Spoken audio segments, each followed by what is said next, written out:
Bro. What's going on, guys? This is Vibe. This is Juancho, and thanks for tuning in to episode 18 of... What's going on, guys? Keep it up with the GEEK BROS.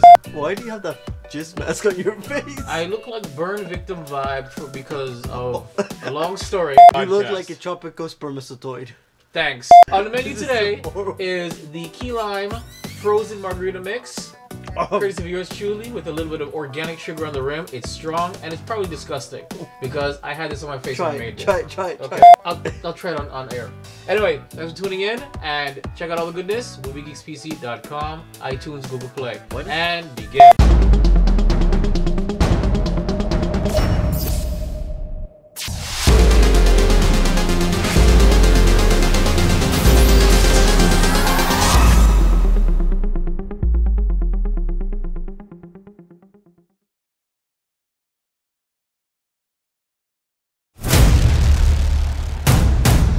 In a world where geeking out never looked so good,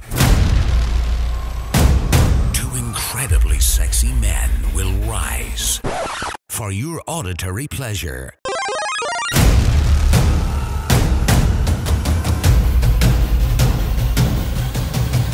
Here's your hosts, Juancho and Vibe.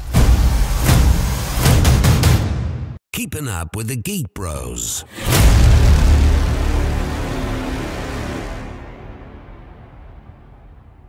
It's a Wednesday. Sorry you missed us last week.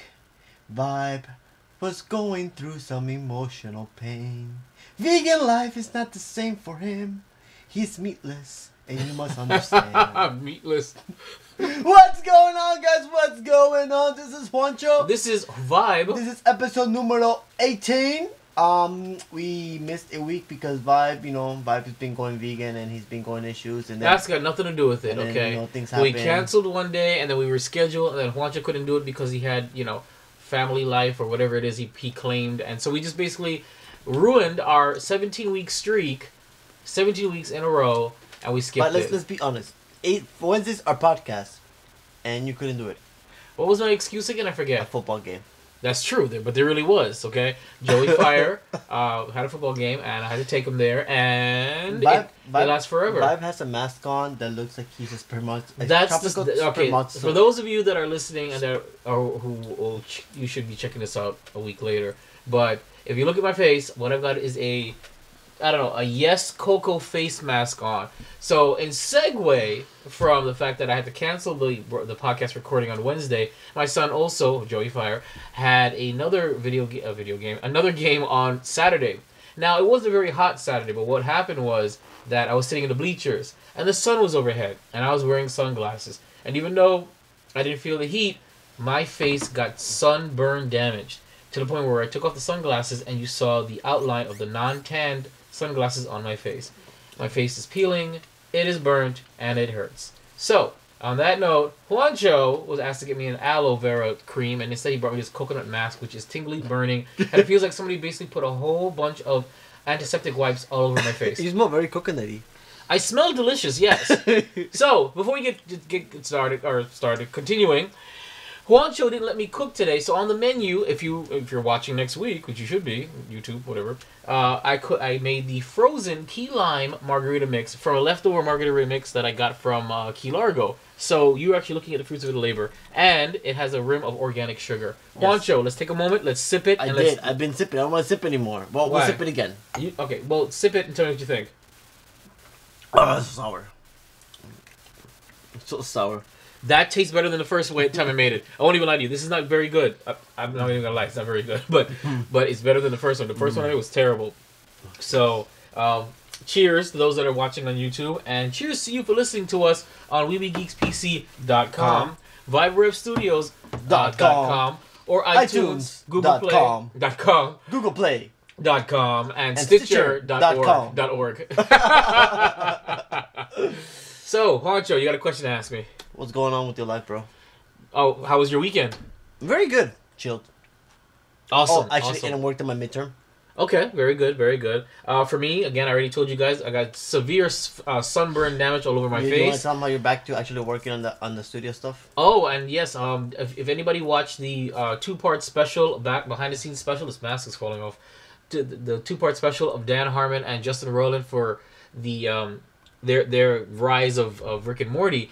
Dan Harmon said something at the very end that I found amazing. I'm gonna see if I can bring up the quote, and I wouldn't say I was slacking, but I've been in a funk when it comes to the studio and working on it. Like, I've been working on it, but I haven't been working very...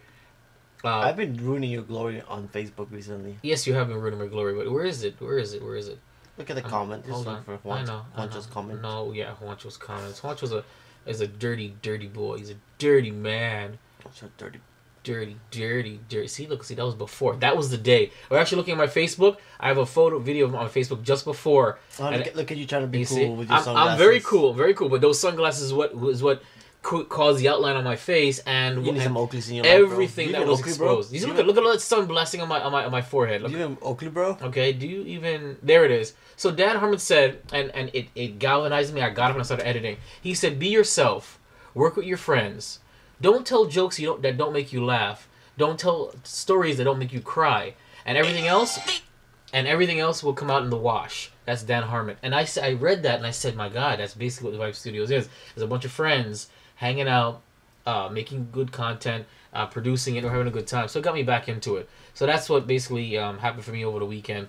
Back to editing. There will be... I'm going to complete the Geek Bros spoiler review of Spider-Man and then move directly on to... what is it next? The Wonder Woman special. The Wonder Woman special. And look forward to, apparently, there's some... We're going to talk about it later, but there's going to be a trailer being announced, and we're doing an emergency session there. So you're going to see... Check it out, guys. New content. And at the very least, every week, for the most part, except for 1 week, there will be a podcast recap to look at. So check it out. Plenty of stuff there on Vibe Studios, viberevstudios.com. I love you guys all. It's fantastic. And... what is next on the chopping block? Make sure you listen. So that's pretty much it when it comes to that. Before we get started, don't forget to check us out again. viberevstudios.com. That's VIBEREVSTUDIOS.com. All Vibe Studios related content, which is Geek Bros and Geek Girls dominated. We've got the Geek Bros Instagram, and yes. Please, by all means, Juancho. It's Geek Bros, GEEKBR0S. That's for the Instagram and the Twitter. Okay. And Facebook. And Facebook. I keep forgetting about Facebook. And don't forget, guys, we have a dedicated email to Geek Bros. It's Geek Bros. This is just literally no zero. GeekBros@outlook.com. Send us your comments, your requests. If you want to send us something, we'll shout you out on the air. And when we start doing contests again, that's where you're going to be contacting us to get through. So, on that note, Juancho, what brings us here today? What's good? What we gotta talk about? We actually changing up the comic book news a little bit better. We're getting a little better with the comic book news. So Juan is getting a little bit better. He's slacking for a little bit. Movie standouts for this week. Pokemon news. Video games out this week. Anime Invasion. There's gonna be some changes with that, but we'll go ahead and continue. We got Star Wars 8 trailer. Big Mouth review, Annihilation, Dragon Ball Z Super, Red Dead Redemption 2 trailer breakdown. This is the sequel, guys. Kessel Run, Flappy Bird is no longer playable with iOS 11. The Orville episode 3 and episode 4 review because we were slacking last week. The Gifted episode 1 review. Rick and Morty episode 9 and episode 10 Slackers. Review. Dan Harmon. What was that? It sounded like somebody squeezed your balls when you said Dan Harmon. Dan Harmon. Rick and Morty sauce. YouTube at it again. You don't even care, bro. You hear me, YouTube. I know you do. Inhumans and Pacific Rim. All right. Thank you, Juancho. Are we moving on? I hate this song. The new set.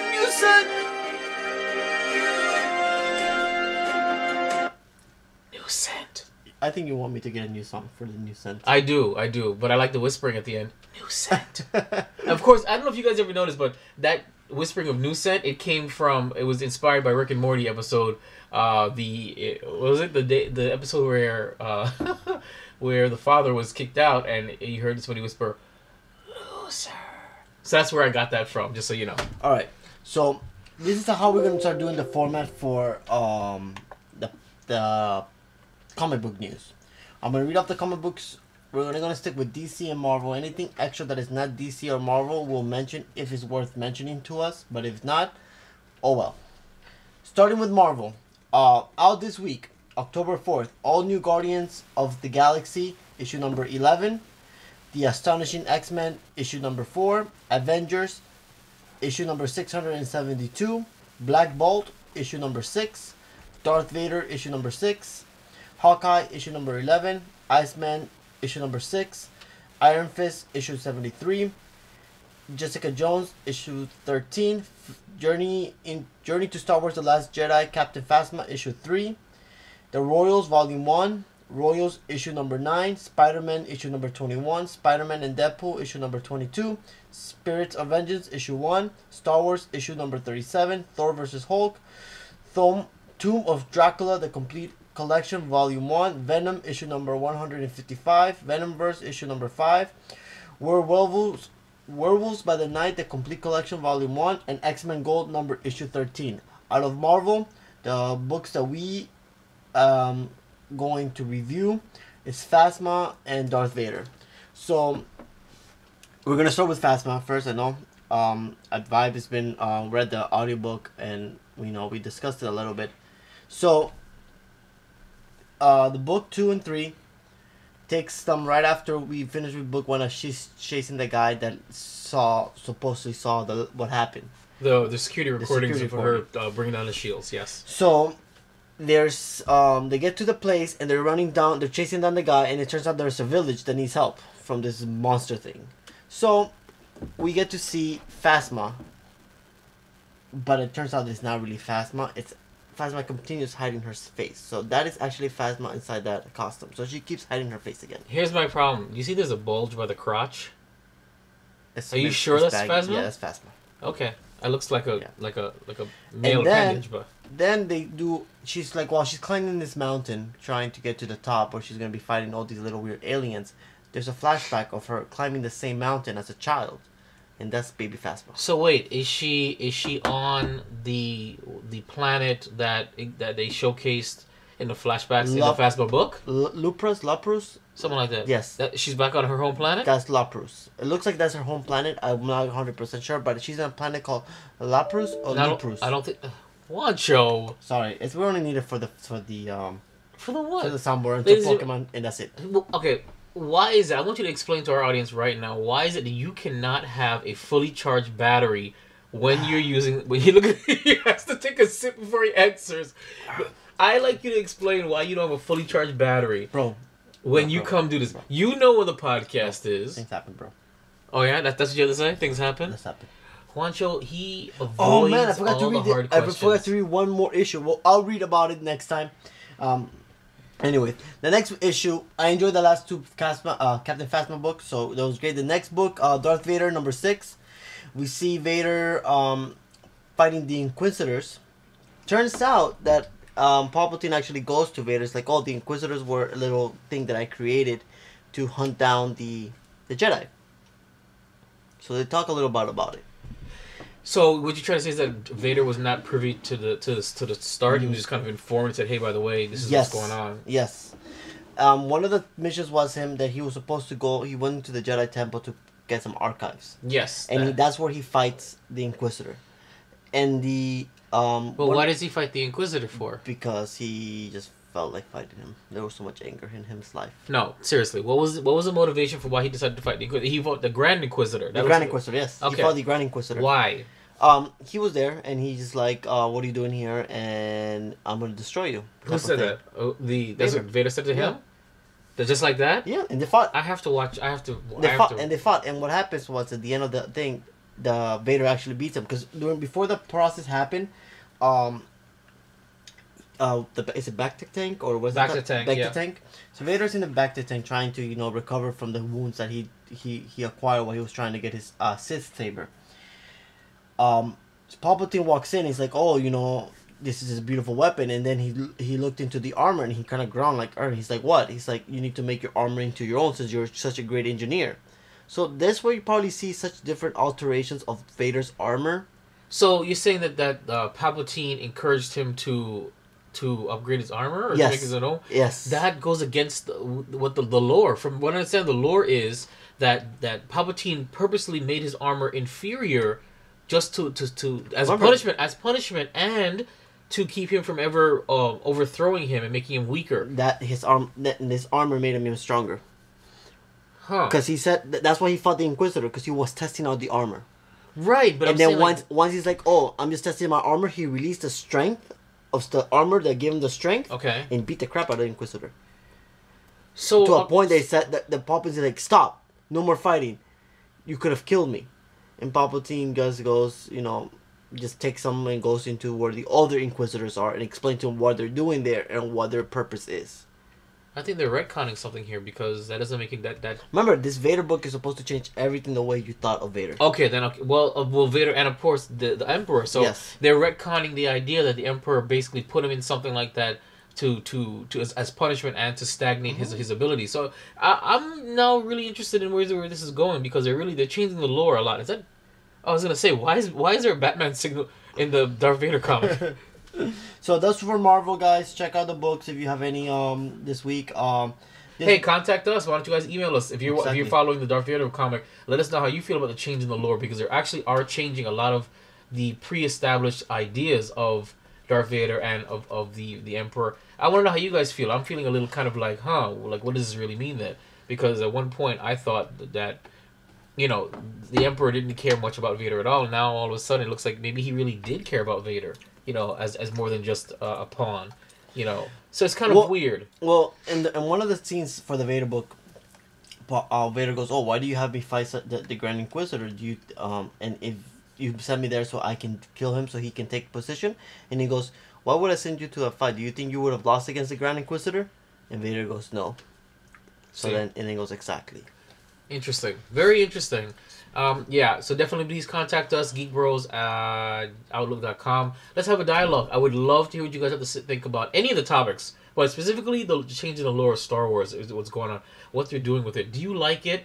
And how do you feel about this versus the expanded universe? I'm doing a lot of expanded universe readings now, and it's interesting because, you know, the Sith didn't exist. The title Sith didn't exist, exactly. And they call them Dark Jedi. So exactly. Whenever they refer to it, you didn't know that? No, I didn't realize that. I told you this before. I told you this. That's why I think Snoke is the last Jedi, because he is a fallen Jedi. He is not a Sith. Which is funny. So they never called him. They called him Dark Jedi at the time. They never had the term Sith. And from what I understand is that they were always called the Sith. That even though they were never referred to as Sith in the movies, they were always Sith. But no, in the expand, I'm reading. For what you guys don't know, is I'm reading the Thrawn books, the Thrawn EU books, the first trilogy, and the 2 sequels, and they talk about Dark Jedi and blah, blah, blah. So, you know, I'm really getting into the expanded universe. And let me tell you something right now, just on a side note, I really wish they made the Thrawn trilogy. The new thing. The soundboard died. What? 7% died already? Yeah. No soundboard, we're just going to fake it. But, talk to us, because we talk back. Carry on, Juancho. No, so I'm glad that you're reading the lore that doesn't exist anymore, but it is what it is. Oh, the expanded universe is delicious. It was delicious. It's delicious. I think I brought you in too late to the audiobook, sir. No, you did, and to this day I will completely give you pure credit because let me tell you something, ladies and gentlemen. I said this many times. Juancho said, "Here is the audiobook for Catalyst Rogue One." Mind you, hated Rogue One, and the sad part about it is, look, I probably would have liked Rogue One without reading the Catalyst book. The Catalyst book was amazing, and I loved listening to it. I have been obsessed with audiobooks, Star Wars audiobooks, ever since. And Juancho, he has no idea how much money I've spent on buying more credits and more credits and more credits just to keep getting the next audiobook. I'm very happy. I love it. It's a great thing to do, and I actually, Audible is all my thing. Audible send us free credits, send me free credits. But I fully recommend you get into audiobooks. It's a fantastic thing to listen to on the drive or when you're doing mundane things. I upgraded my phone, so now I can keep actually books and download stuff. So good, fantastic. So, sorry, I tangent segue. It's going to be a very long podcast. Stay tuned! So, DC. Yes, Juancho hates comic books, but we're going to talk about it. Out this week on DC. All-Star Batman issue number 14. Bane Conquest. issue number 6, Batman, issue number 32, Batman the Dawnbreaker, issue 1, which we're going to review, Batman the White Knight, issue number 1, which we're going to review, Cyborg, issue number 17, which we're going to review. No. Issue number 2, Deathstroke, issue number 24, Green Arrow, issue number 32, Green Lantern, issue number 32, Harley, Ivy meets Betty and Veronica.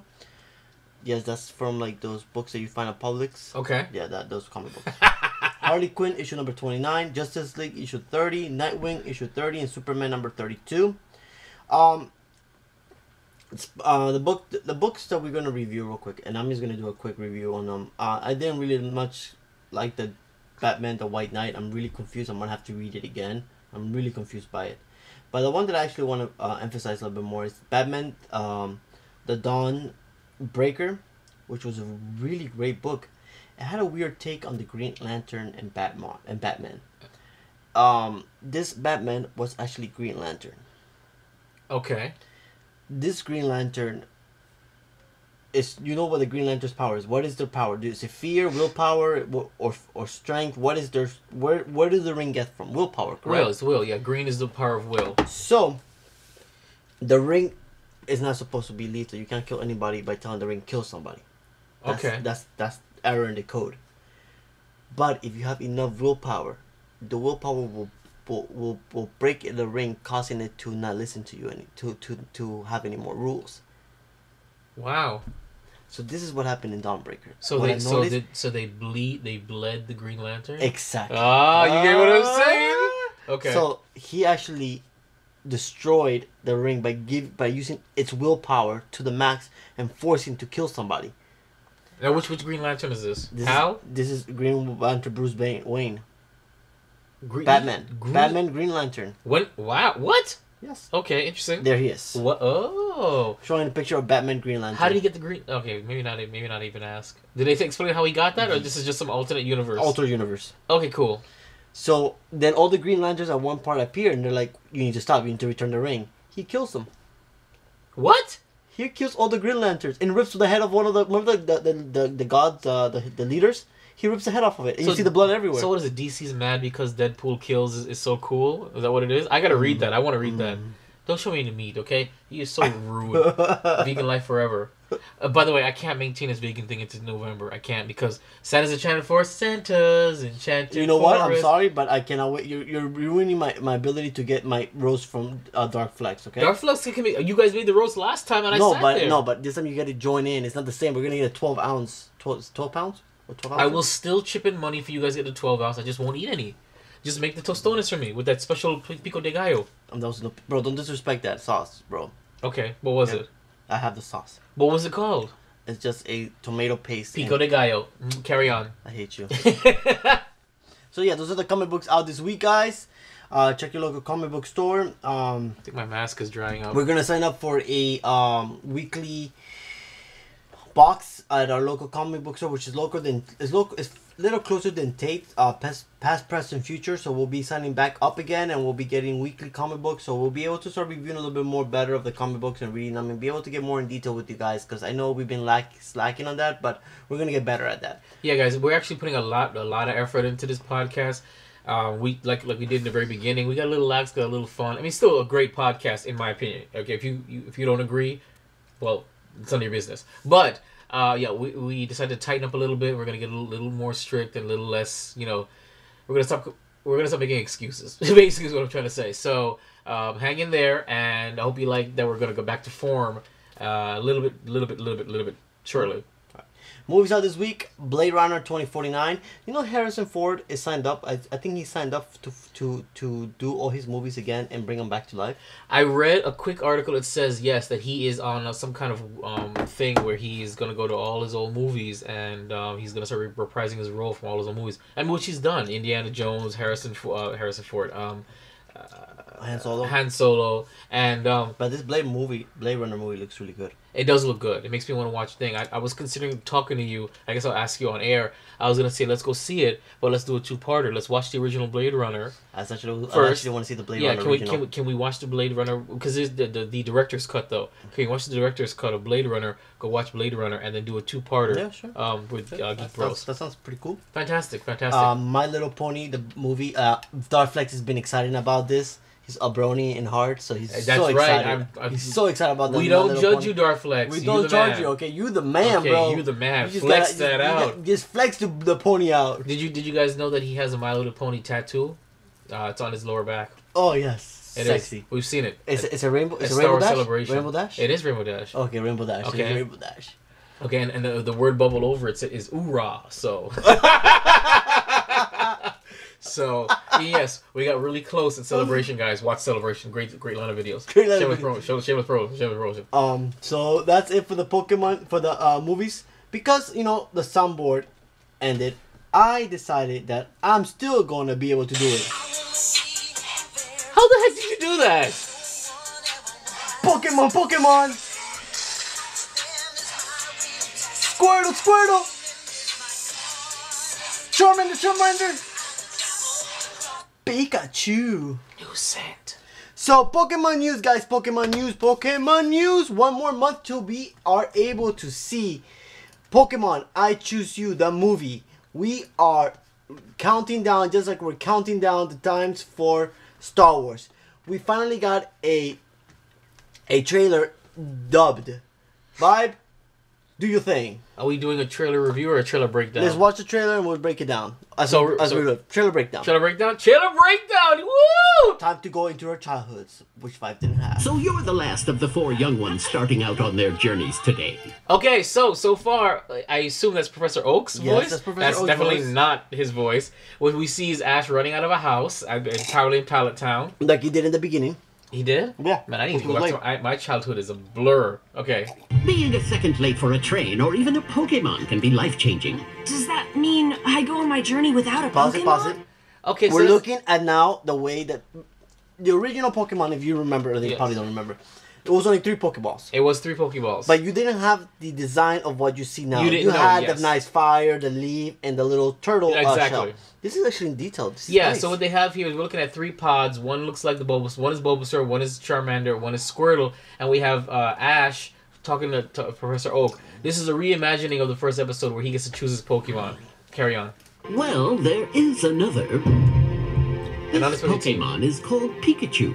So, Pikachu apparently was just standing out right I miss Fat Pikachu. Huh? I miss Fat Pikachu. What do you mean by Fat Pikachu? Remember? Have you not noticed how Pikachu has lost weight throughout the generations?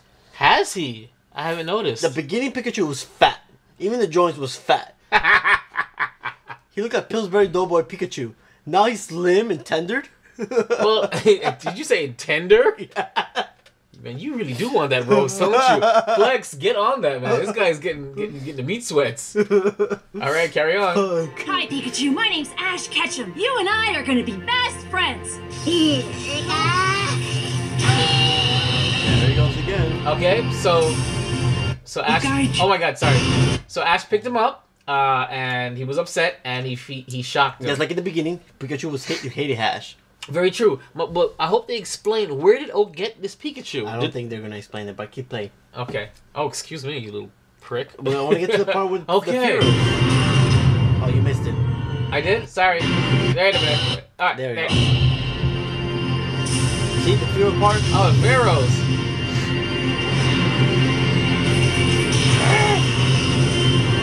But here's my problem. It's a swarm of Pharaohs.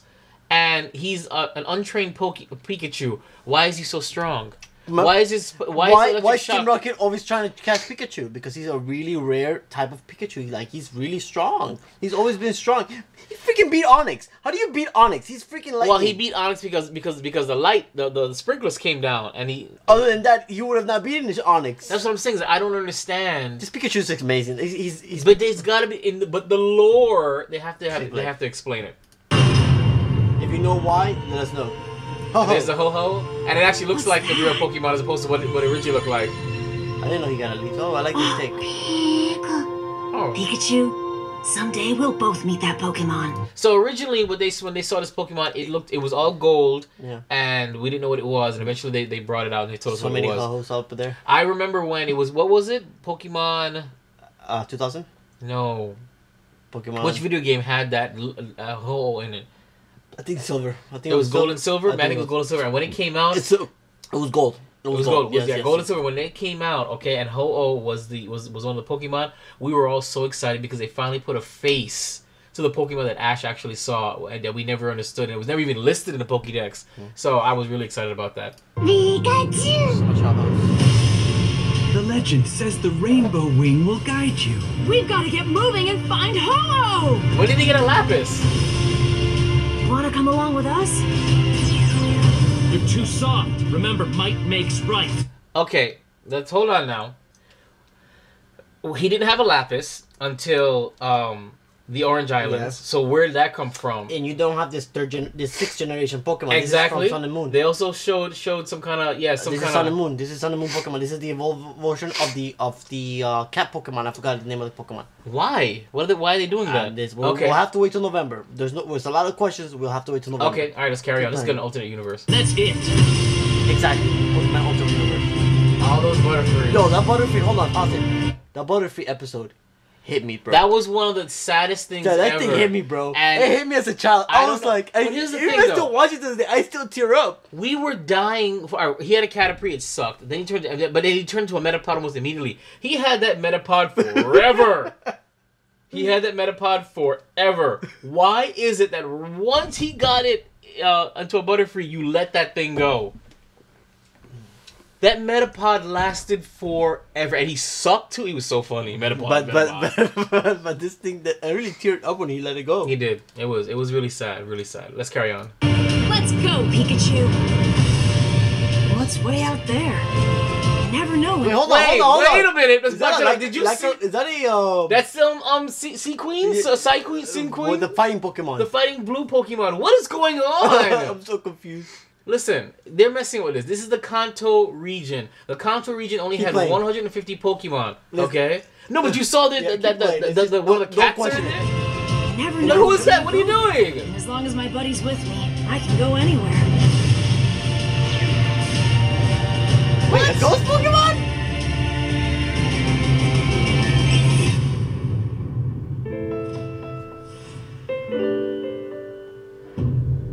Listen, I'm gonna go to IMAX and watch this. I'm really, really looking. No, I'm gonna. I haven't watched the Pokemon movie in the movie theater since Pokemon 2000. I haven't watched Pokemon. Man. No, I haven't watched Pokemon since Pokemon the movie. You didn't watch Pokemon 2000? Not in the movie. Pokemon 2000 was way better than Mewtwo Strikes Back. No, not in the movie. I like Mewtwo Strikes Back a lot. The ending still hits me. You have no soul, so you wouldn't care.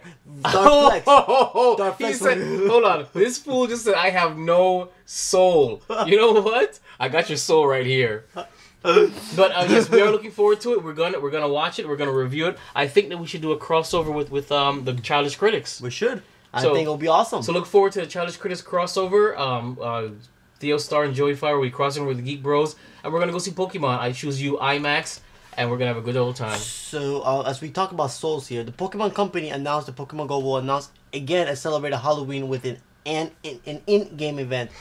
While we wait for further details about the promotion, however, it's a much tinier tease than the fans most excited about. The possible arrival of more Pokemon, which sounds like it could be this Halloween's biggest treat.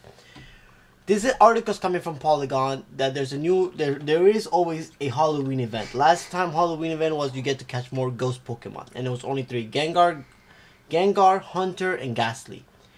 This time around you have the second generation Pokemon, plus there's rumors that we're gonna have the third generation ghost Pokemon show up on the Halloween event.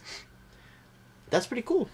I guess I told you I'm a first generation, maybe second generation oldie. After that, I really have not even second generation, just pure first generation. Those are freaking pretty good, cool Pokemon, ghost Pokemon. I see Pikachu in a Oh, that. Oh, okay. That thing right there. So I'm at the store. I'm pointing to this ghost Pokemon that looks like a Pikachu with a cloth on his face. You know why he's a shape of a Pikachu? Because he wants people to love him. But I hear that when you see his real face, people die immediately. Yeah. So I'm in the Walmart and I'm ready to go to football practice with Joey Fire, and I'm like, this Pokemon is really cool. What Pikachu is this? He goes, Dad, it's not. It's a ghost who wants people to like him. So the most beloved Pokemon is Pikachu. So he puts a sheet on looking like Pikachu, and there's only one Pokemon saw what he looks like and didn't die, and it was Meowth in the show. Mm-hmm. So. And I thought it was the funniest thing ever. I want that. I want a plushie of that, or I want a thing of that. You get me that now.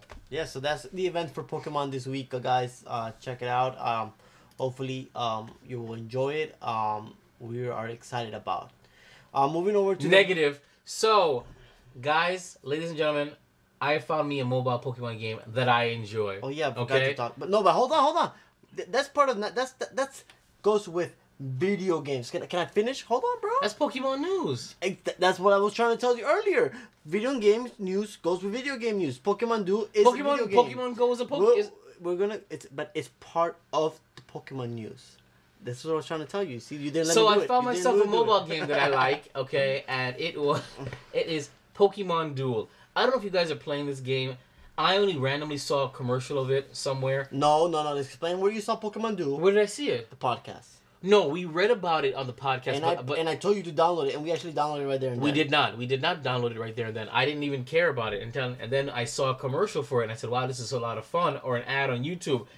Ladies and gentlemen, I absolutely am in love. No. I'm obsessed. If you listen to the podcast, you said that you were going to try it out. And I did, but I never downloaded it. I'm telling you right now, we did talk about this, but I never downloaded it. It's only until I saw a trailer for it did I download it and actually like it. So you downloaded it 2 weeks ago? Yes, I've only had it for so long. Thank you so much. And the game is so much fun. I have never sat down screaming at my phone, cursing when I lost. The game can be as easy or as hard as you like. All different kind of Pokemons, they all have moves. It's kind of like playing like a game board, and it's very simple.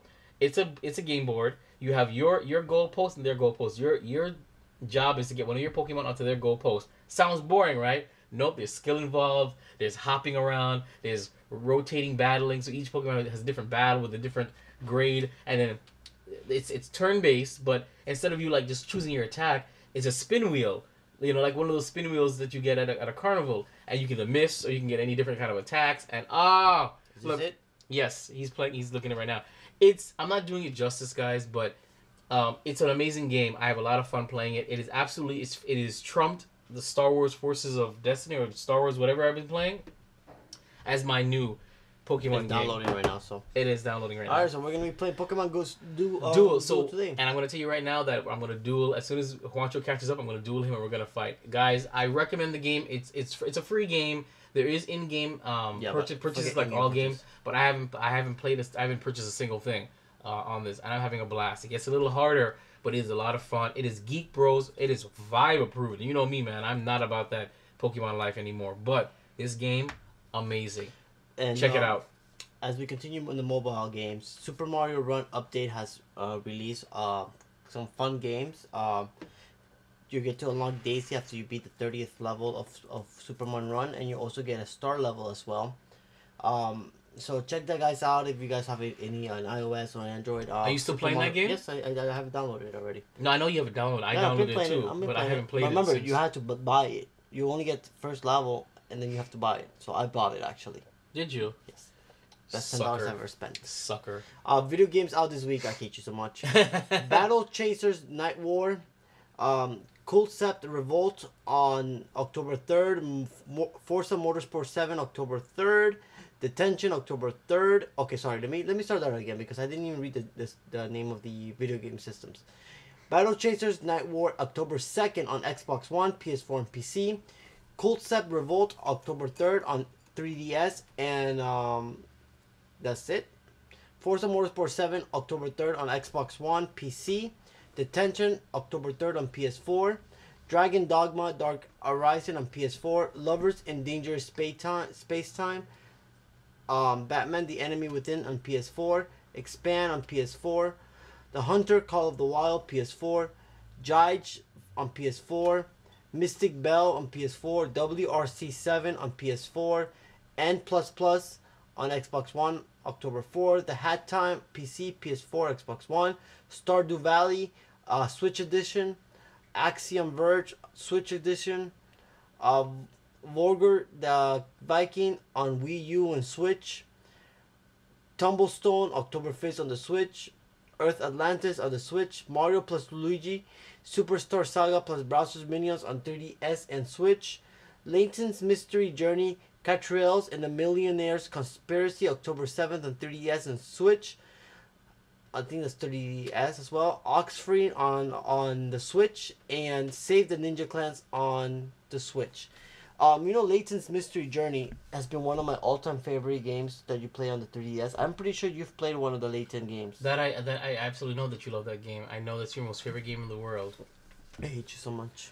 What I'm excited about is the Mario and Luigi game right there for the 3DS. 3DS. Are you gonna get that for Joey Star and Theo Fire? I'm gonna get it for me. I've played every single one of them. Do you actually like that Dream World? Yes, I actually have. I enjoyed every single one of them, and I can't wait. It's one of the few games that I follow. That Kingdom Hearts, a couple other games. The Dynasty Warrior Gundam games. These are all certain games that I completely follow, and this is one of them. I love me a good RPG, and comes out on Friday. These games remind me of the original Super Mario RPG for the Super NES. You can get it on Friday. Thank you, Juan. I'm trying to get nostalgic here.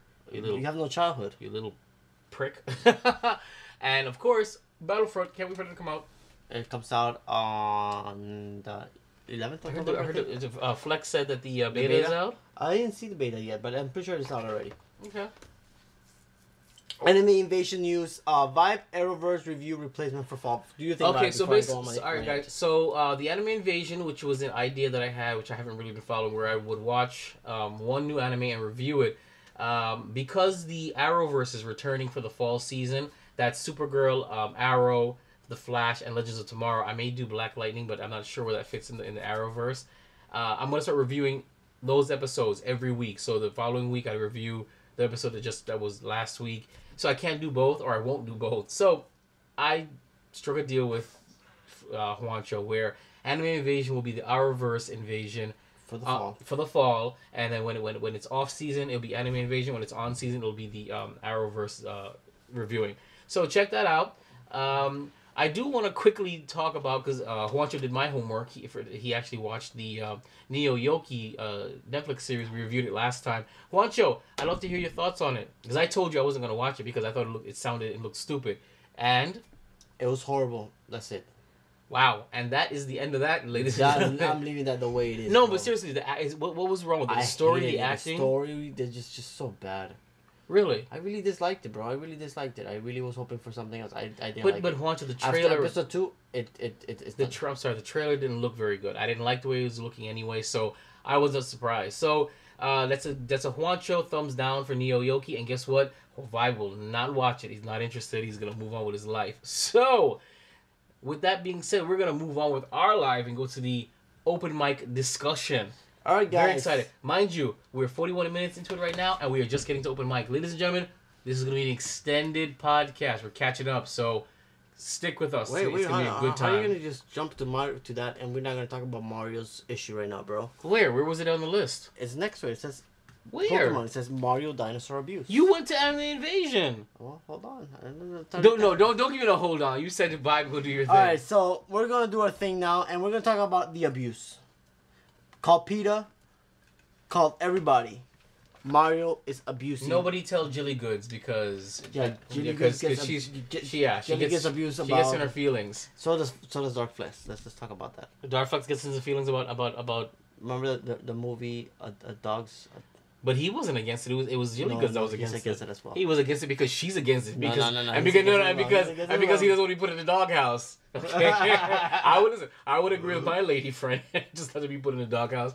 Okay, so. A rumor has been confirmed. Mario has been punching Yoshi since the Super NES days. Nintendo confirms. This is coming from MovieWeb.com. And it's been long rumored that Mario punches Yoshi in the back of the head in the Super NES classic Super Mario Brothers, where I think Yoshi was first introduced in Super Mario World. It has now been 100% confirmed by Nintendo. Mario has been and I'd use air quotes, abusing Yoshi for 26 years, while many looked away and just flat out assumed that there was no possible way that Super Mario would be such a jerk to his helpful pal. Yoshi, Nintendo has come out and confirmed that it is all true, every terrible detail, and hopefully the announcement of the abuse will finally get Mario to cease his unruly behavior. Nintendo has been dropping all kinds of Mario bombshells lately, from the news that Mario has hung up his plumber uniform, which is the weirdest thing in the world, years ago, and that he runs around topless in Super Mario Odyssey with his. I like his nipples. name. I was thinking he was have a full head. He's an Italian guy with full man of chest hair. I still look at have his chest hair. Look at all this chest hair here. Nobody can see anything. That looks like pubic hair. So he has he's got a really chiseled body for somebody that looks all dumpy and frumpy. So I'm just saying, okay. Cool Mario. Yes. He's very fit. He's not a plumber anymore. Oh, exactly. So during the interview with the longtime Super Mario Bros. Developer Takashi Tezuka, and oh heck no, Mr. Hino. Shingefumi Hino. Oh my god, heck no. On the Nintendo official website, Hino delivered the unfortunate news. He explains. Lots of people think that while Mario is pointing his fingers... Mario, what are you doing? Wait, how dare you? Sure. Translate into which language? Watch this. 第18年10月号决议. I apologize. And by the way, mind you, he's playing with his phone. He's playing with Siri, and he gets on my case. Do you even Mario, bro? Apple.com. Wait. Siri, do you even Mario, bro? Translate in Mandarin Chinese. Okay, what would you like to translate? Oh my god. Do you even Mario, bro? 一脸马里奥. That does not sound very good. It sounds like an elongated sneeze. Okay, so Hino explains. Lots of people think. Shut up.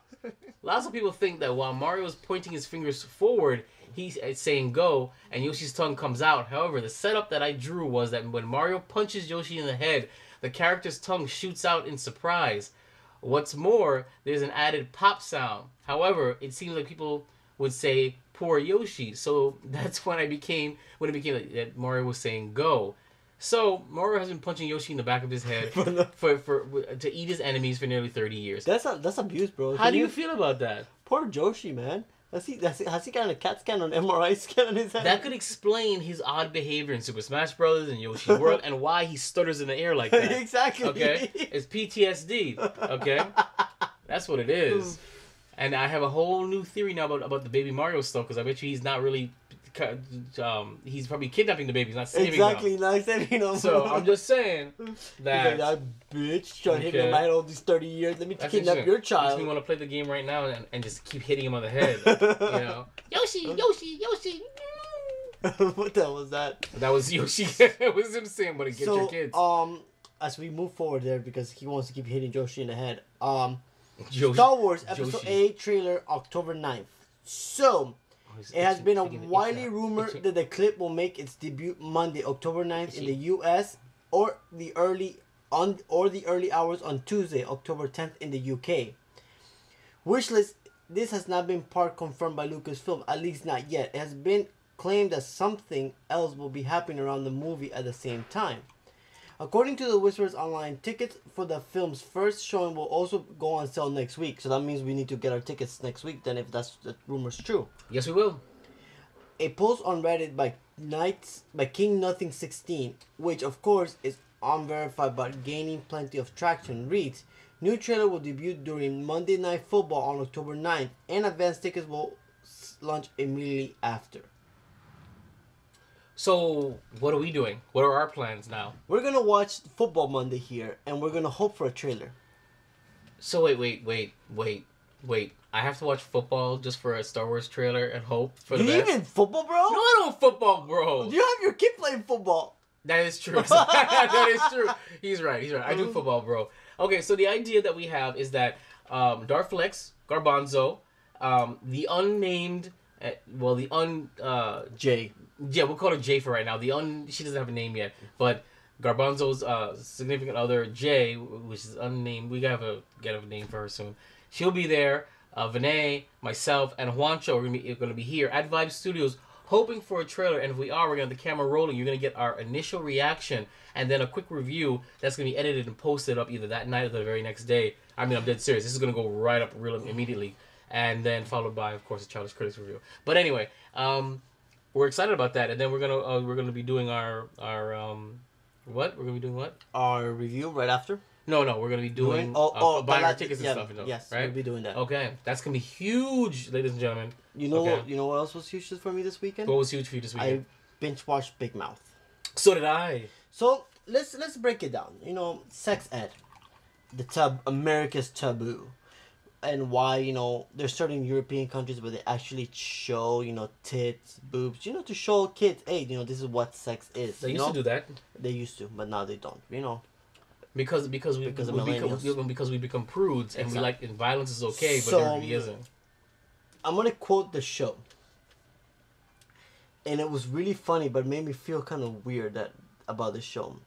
At the end of the episode of Big Mouth of season 1, the puberty monster goes, if you see a whole bunch of kids, because they're middle school kids, jacking off, isn't this child porn? He did say that. But he said, but it's okay because it's an animation film, so we get away with it. That was very odd. I found it very odd. So you I felt uncomfortable. You started feeling some kind of way. I felt uncomfortable after that because I was enjoying the show because the show was hilarious. Yes, very true. So and then what he did, they put it into perspective. They broke the fourth wall, and they basically said, by the way, you've been watching 10 episodes of middle school kids pretty much jacking off and experimenting sexually all the time and laughing and enjoying it.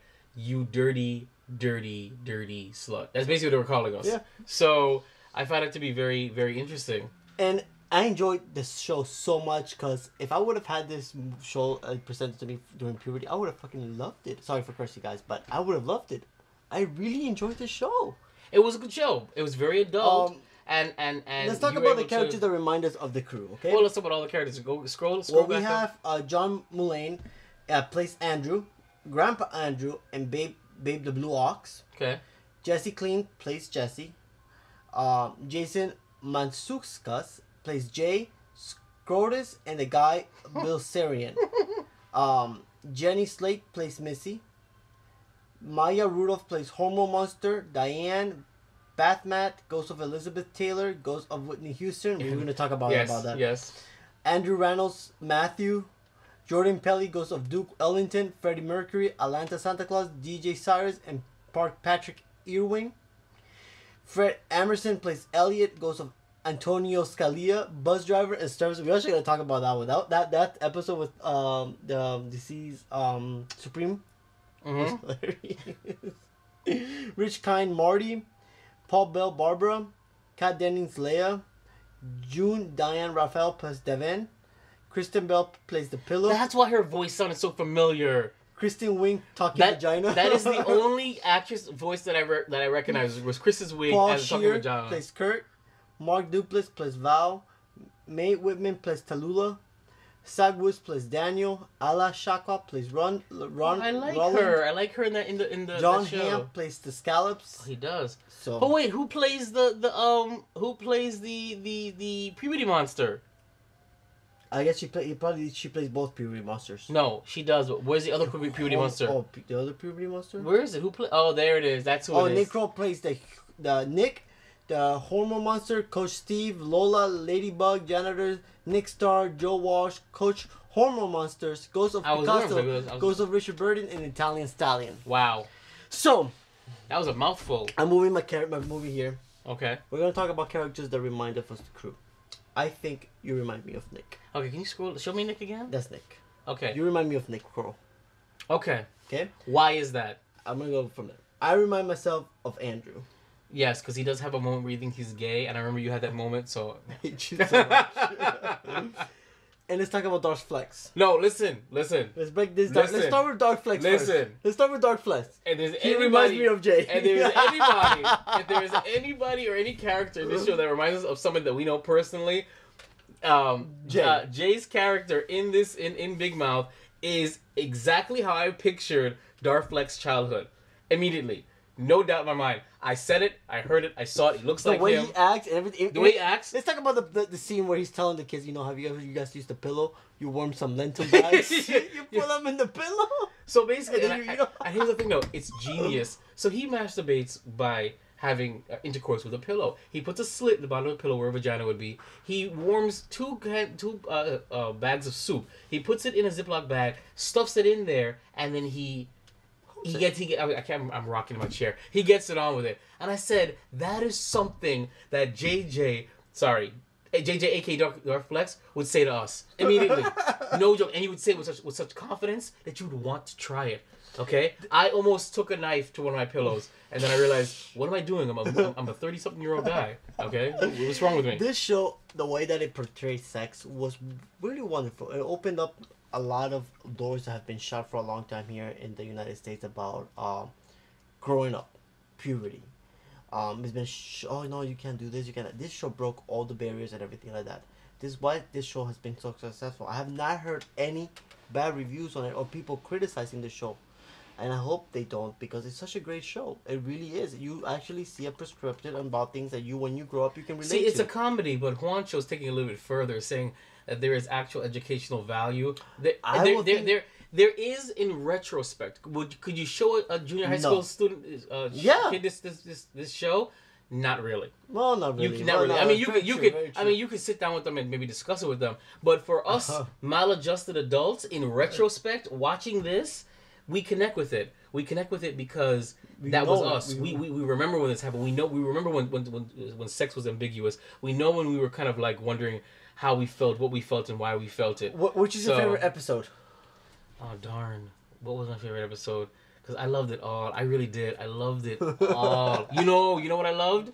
The episode when I like when they brought all the ghosts back. I want to know why they brought the Supreme Judge Anthony Scalia. That was a very odd episode. Bringing all the ghosts back, and you had Whitney Houston. You had when they had the party. Yeah. My favorite episode was when they went off to New York because the character that reminds you of me was called over there. No, that makes sense. Yes. I would definitely do something like that. You're right. Now I think about that. Yeah. Basically, what was the character's name? Nick. Nick was one of his love interests. One of his love interests. He likes a girl in New York, and she's like, "Hey, come over and come hang out." And he took that literally and said, "I'm going now." So when he goes over, she's like, "Hey, what are you doing here?" He goes, "Well, you invited me over." She's like, "Yeah, but you actually came." Like, not that she didn't. And they're about to get it in. People don't listen to me. They're about to make out, and then your character comes in. Who was that again? Whatever. Yeah, his character comes in and ruins Andrew, and he comes. He comes and interrupts that, and basically, they actually have a revelation about one of the other characters' moms there, and I just think that they were lost in New York, and everything that came about in that thing. And even though I'm from New York, it wasn't just that. It was just the fact that entire thing where Nick's character convinces the other character, Andrew, to come along. And he's like, "No, I'm not fun. I'm nice, but I'm not fun. You don't want me to come along." And he actually regretted it because he was embarrassing his friend. He brought a weird hat, and that hat led to a revelation. It was great. The episode was awesome. The show was awesome. Everything was good about the show. No, hold on. What was your favorite episode? Oh, my favorite episode? I like the episode when Jesse's bar mitzvah, when she's turning of age, and they reveal that the mom, she now knows her mom cheated on her with the lady who's been helping her practice her oh, that was a great revelation. Yeah, the interaction. You know what that was like? And you had the coach being the DJ, but those jokes, man. He's like in a Jewish party, and he's making these like really bad jokes. But can we talk about the dynamic of Jesse's mom and dad? It had an error of Rick and Morty's parents. Yeah. Except instead of the dad being pathetic, the dad was a stoner and that kind of. And the daughter actually liked him. Right, liked him, and then the mother kind of they grew apart. And here's the thing, though, she had a flashback where it showed how things began to slip between them, and that was probably the most realistic portrayal of marriage that I've seen in a while. Because in the beginning, you saw they were in love. She had memories of them being in love. Some children grow up, okay, without even having any memory of their parents being in love, and you're growing up and you're wondering, why am I here? How did I come to be if you guys never loved each other? You have no pictures, no memory, and so when she was able to reflect on how she watched the degradation and the fall of the marriage, that was kind of a really touching scene for a quick second. I was like, yeah, I like that, Yeah, very true. So that was very well scripted, because not a lot of families break up just like that and walk away. It's usually a slow burn. The fire fizzles out and everybody finds their niche, and unfortunately the father... But that man, that when the father found out about that, that was savage, because the father wasn't there, wasn't supposed to be there. He's like, oh shoot, I should have never been here. Right, pretty much. So yeah, that was one of my favorite episodes. The awkward episode that I was just so awkward and so like weird, when the hormone monster was talking to Jessie and she's like exploring herself, and then she gives her a mirror and and Jessie's talking to her vagina. I was like, wait, what? What's going on here? But it was so tastefully done, though. It was a very... And she's breaking down, oh, so this is major labor, this is the year. I'm like, oh my god. And it's funny, because so many people think that it's all vagina. It's calling... What did she say? There was a metaphor saying, like... calling something the entire thing, when in reality the vagina is a very small part of what you see down there. All of that is not the actual female genitalia is not called the vagina. It's a whole bunch of different parts. But it was so tastefully done. I'm really excited for season 2. Hopefully they come out with season 2. I hope that they haven't announced that yet. I haven't announced it yet. Well, guys, breaking it down, it was Geek Bros approved. It's definitely TV MA, so like extremely MA, but once you get into it, and it that's what she said, and it was a good show. I actually think I'm gonna rewatch it. Maybe even consider doing like a mini-sode on it, a very heavily censored mini-sode on it. So something to think about, and I'm very excited about that. Okay, I love watching these kids go to town on themselves, weird, and annihilating their genitals. And on that note, okay, what's going on? Come on! I just gave you the setup for. I said annihilating their genitals for annihilation. Annihilation. I did not like watching kids getting down on themselves. I was trying to do a transition. That's our disclaimer. I'm a father. This is a family show. So, Annihilation trailer. Did you click my article? No. It's an article. I don't know. But you need to exit out of the articles once you're done with them, Juancho. What is this? Is this it? No, the next one. There is? This is it? Yep. And there was an article trailer there, by the way. So where? Right there. Okay, that's not what you do. You want to play it? Yeah, play it. So, the trailer of the director of Ex Machina, director Alice Garlick's next movie, Annihilation, is here. Hit play. Trailer breakdown or trailer review? Let's do a trailer review. Okay.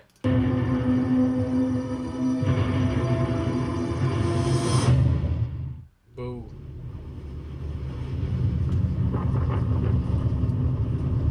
There's a field. Ooh, There's Natalie Portman. Oh, Padme, she's so hot.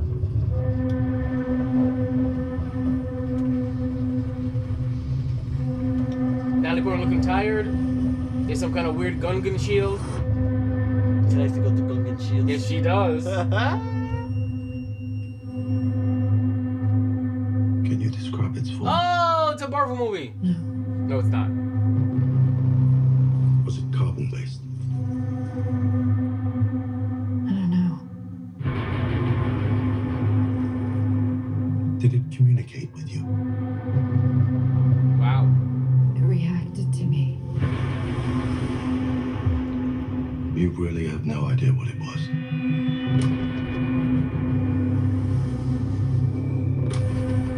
Did your husband contact you at any point while he was away? No. It was his decision to go in. Wow. Why did my husband volunteer for a suicide mission?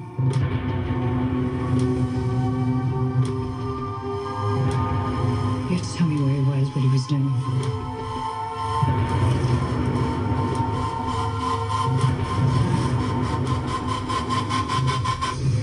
I need to know what's inside. I could save him. Annihilation. Okay. Okay, So that's comes out in February interesting. of next year. It stars. It has the Ex Machina feel to it. No, it doesn't. Where was the Ex Machina feel to it? It has to go. It's gonna have a crappy ending. It no, Ex Machina did not have a crappy ending. I know it didn't. I know. Okay, how dare you? I enjoyed. I actually enjoyed you? the ending for Ex Machina. I really did a lot. I can hear your face. It was How an about I open do this? ending. Oh, don't do that. Why would you do? Oh, he ripped my face. My beautiful, beautiful, scary face. Why would you do that? That's not nice. Anyway, so this Annihilation stars Natalie Portman, Tessa Thompson, Oscar Isaac. It was actually a very good cast. Gina Rodriguez, and it follows the unnamed biologist, played by Portman, who goes searching for her missing husband. Her trek brings her to an environmental disaster zone where she encounters life like no one has ever. What do you know? And something about a disaster zone where she encounters life. And that she was She's prepared a biologist, for. so The biologist is joined by an anthropologist, a psychologist, and a survivor. Why am I reading this? You're the one who brought this up. Surveyor. What did I say? Survivor. Sorry, surveyor. Are you doing a Juancho? I am, because I'm reading something that this is your article. Oh, the only thing it said that there was a trailer coming for the movie with the director of Ex Machina. That's all I wanted to know. I didn't want to go in deep into it. So why didn't you just give me the trailer link? Why'd you give me the article? I don't know, bro. Things happen. What I do want to talk about... Could you X that out? I am. Since you're done with it? Yes. What I do want to talk about, which is happening this weekend, guys, we have the ultimate fight. Goku versus Jiren. Why is that an ultimate fight? Because it's going to be the first time it's going to be an hour-long Dragon Ball Z special. Just like every other Dragon Ball Z fight. Pretty much. But this is the ultimate fight. You're going to see a new Goku transformation.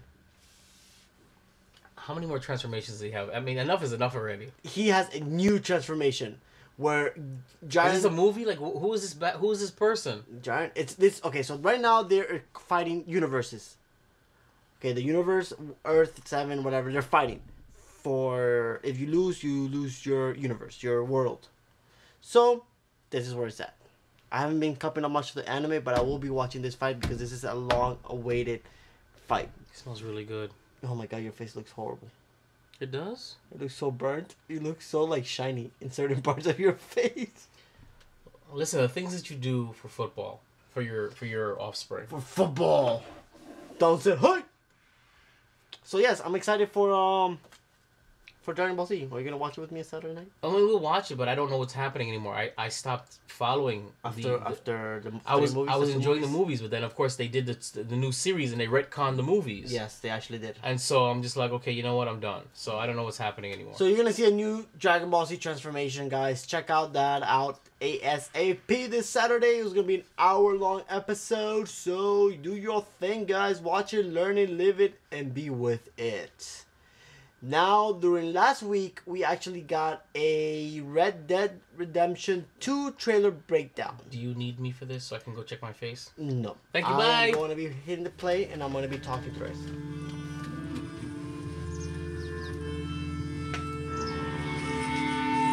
So, we're watching right now the guy, a horse walking down the field. You got some money for me, boy? I seen your name in our ledger.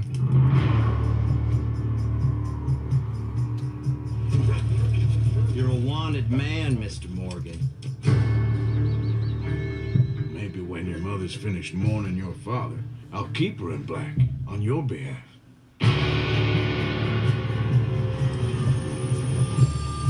We got lawmen in 3 different states after us. They chased us from the west, they chased us over the mountains. We need an extra gun. This place ain't no such thing as civilized.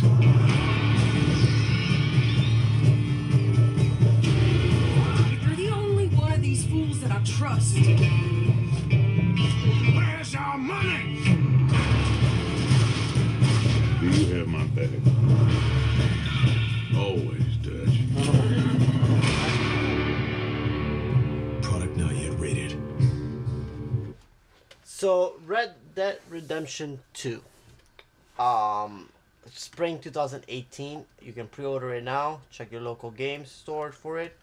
I'm excited for it. I'm really excited for for it. I've been waiting for a sequel for a long time. It looks like it's going to be a sequel. You're finally going to get to be able to use some of the nature weapons, which I call homemade arrows and bows. So I'm really excited to see what Rockstar has done with this map, just like they did with Grand Theft Auto 5. A beautiful map, very big, and hopefully they can do the same thing for Red Dead Redemption. So guys, check that out. Hopefully you guys will like it. I want to hear your feedback on the trailer and what you expect for Red Dead Redemption. As Vibe is settling but down. that was a game, right? Yeah. So why was that in the video game section? Because Pokemon wasn't in the video game section before, okay? I want to hear your Don't talk to me like that on the podcast, alright? Alright, so, Kessel Run. Vibe has something to tell me about the Kessel Run. Alright, so Juancho and I had a on the clock. I'm been excited for the Kessel Run. Go. We had an on the clock. Do you even Kessel Run, bro? I don't, obviously. We had an on the clock, and stop interrupting me. Discussion about this where I thought that the Kessel Run was a race because in the new canon books wasn't he like in charge of some kind of racing in like Bloodline. I think he was kind of racing. So I thought maybe that the Kessel Run, it only helped reinforce the fact that the Kessel Run was a race. Now apparently Juancho said no, I'm wrong. So please by all means school me and those who don't understand what is the Kessel Run and why does it matter that he did it in 12 parsecs. The Kessel Run is a part of the map where the smugglers try to smuggle their spices through. It came to a point where the smugglers were saying, you know what, we can do this faster than you can. We can get there. We can get the spices to that location faster through it. Hence, the 12 parsecs. Now is this the canon explanation? This is the explanation that's there, what the Kessel Run is. Hopefully they'll get the canon version when the Han Solo comes out. Okay. But that's what the Kessel Run is. And it's not how fast you travel, it's the amount of time it took you to get to that location. I think it's the amount of the same thing. No, the way it's explained is different. It's not how fast you were going. It's completely different. I forgot the explanation of the 12 parsecs, but it's not how fast he was going. It's the amount of the distance. Sorry, the distance it took you to travel there. Okay. So that's where the famous 12 parsecs came from. So that being said, what does this mean for The Last Jedi? I mean, for the Han Solo movie. We're gonna finally be able to see it.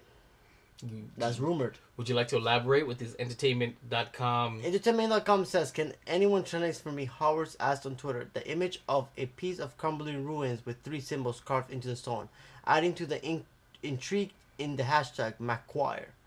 No doubt a reference to Ralph McQuire, the legendary concept artist who designed the initial looks for the character of the first original Star Wars film. Mm-hmm. Among the early treatment of R2-D2, C-3PO, and Chewbacca, McQuire designed the iteration of an old Han McQuarrie that was said to be more of a mentor. While many of the concepts went unused, some served as an inspiration for later films. For instance, Jakku marker where we find Rey, and Star Wars The Force Awakens to be influenced by McQuarrie's illustration of Jabba the Hutt's palace.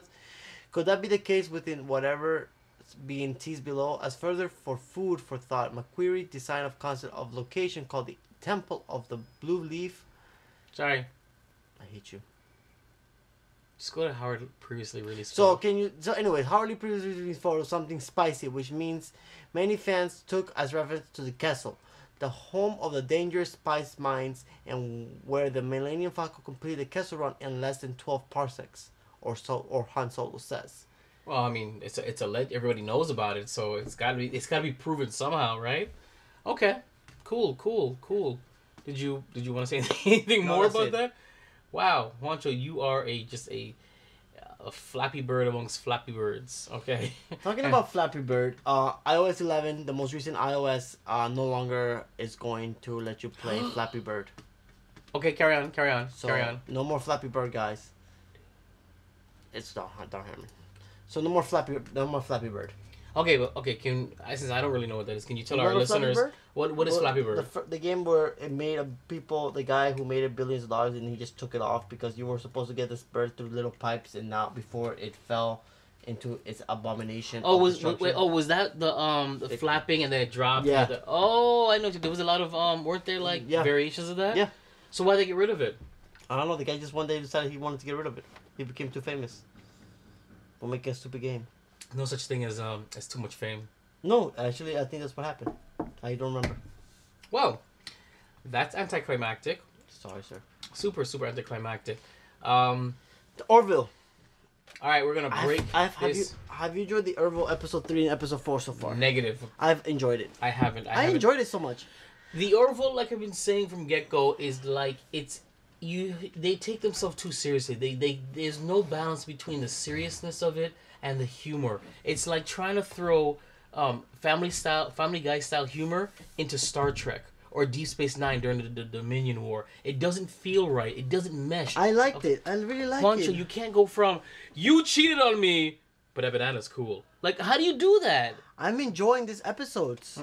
I really have enjoyed it. Maybe just my sense of comedy that I like, but I'm enjoying the. I like Orville. the comedy, but it doesn't work. The very show well. works for me. It works for me. It works for me. But for you, it doesn't. But it works for me. Why does it work for you, Juancho? Because it makes me laugh every single time I watch it. But it's not comedy the entire time. Actually, it's comedy a third of the time. It makes me laugh all the time. I really laugh all the time when I'm watching the show. I really enjoy it. I'm sorry, but the show is not what I thought it was Okay, well, wife gonna doesn't be. like it, Juancho likes it, and I'm gonna continue watching it. But no, that's what. What's wrong with you? Season episode 3. Let's bring it up. Episode 3. Break it down. The girl. So the Borgs that look like poop lay an egg and they hatch. The wannabe Klingons. No, they don't want to be Klingons. They look like Klingons. The other ones are the Klingons. Who? The girl? No, that's not Klingons. The other shit. They're the Porgs. They look like poop.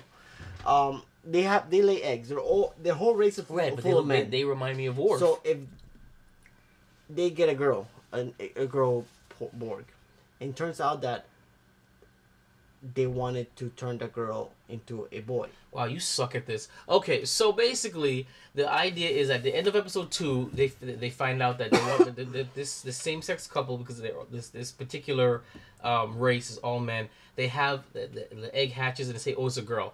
Let's skip to episode 3. It's called, I think it was About a Girl or About a Girl. Yeah. And so basically, every once in a while, it's a rare mutation, apparently, what they say, that they hatch an egg and it's a girl.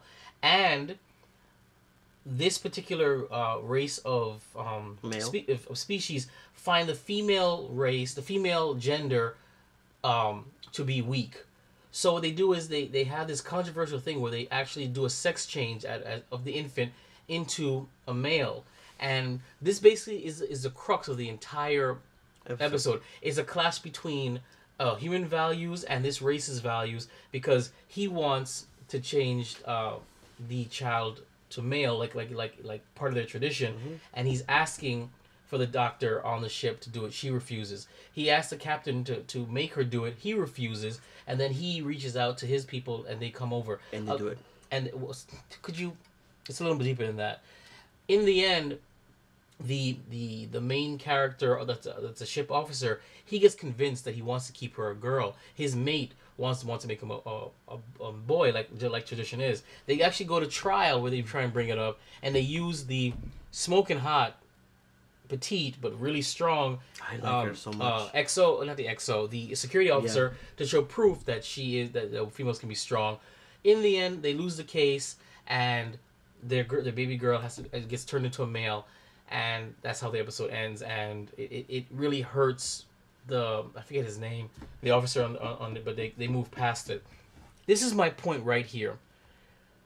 They are talking about transgender, the topic of transgender. Exactly. What, and they're treating it like a serious issue. What business does the Orville with Family Guy humor have trying to be that political and that serious? Well, it has Family Guy not trying to be political. No, Family Guy is satirical. They don't ever do it. They do it tongue in cheek. They don't ever mean it to be taken seriously, ever. Lately, you know that for a fact. Lately, all these shows have been taking everything to very political. Have you noticed Very that? true, and that's fine if that's the kind of show that you have. But the Orville is a tongue in cheek satire of I guess they're trying to get a little bit of everybody's opinion on the show and try to acquiesce. I think that the way they handled it was bad. Yeah. It was poorly executed. I didn't like it. I didn't like the melodrama. I didn't like the jokes that they were having in it as well. Give me a headache. You know, I didn't like it. Very true. You know, they tried to prove their point to change the first officer's idea about changing the child into a male by having him box the security officer, and she beats the crap out of him. and then she's like, so a girl's, you know, silly now? Like, that was stupid. It didn't make any... Look, I'm sorry, Juan, but they were tackling a topic that they had no business trying to tackle. That was weird. In any serious nature, they had no business tackling it. No, because true. it did not come off right. It was the wrong show, the wrong medium. The jokes fell flat, and they were trying to be heavy-handed and serious about it. Episode 3 was really odd for me, but I did enjoy episode 4. So we're going to move on to episode 4. Bring up episode 4. Episode 4 was they find a ship that's stranded. It turns out that it's a bio living ship where it's a huge ship and it's recyclable air. It's an artificial biome ship. Exactly, yes. artificial biome ship. Felt mostly like the Amish country. Where not really. It had a feel to it, like very like country style, like living. But they had civilization. They had trucks and stuff. Yeah. And modern day things like we would see. So the episode is the first time you actually see a very serious part of it when they're shooting them. I never thought that we will see someone like bleed through the show. Why? Because it's supposed to be comedy. I didn't think anybody. It's supposed to be comedy compared to the transgender-esque show. I mean, after that, all bets are off. I don't. I have no longer. I'm gonna be surprised about anything. So. Then we continue. They go in the ship and they talk to the people. That like they don't even know that they're inside a craft. Then they split up. One team goes somewhere. The other team goes to the other side of the ship. One of the teams gets captured, taken to the city where one of the CEOs is shot and is left there on the ground.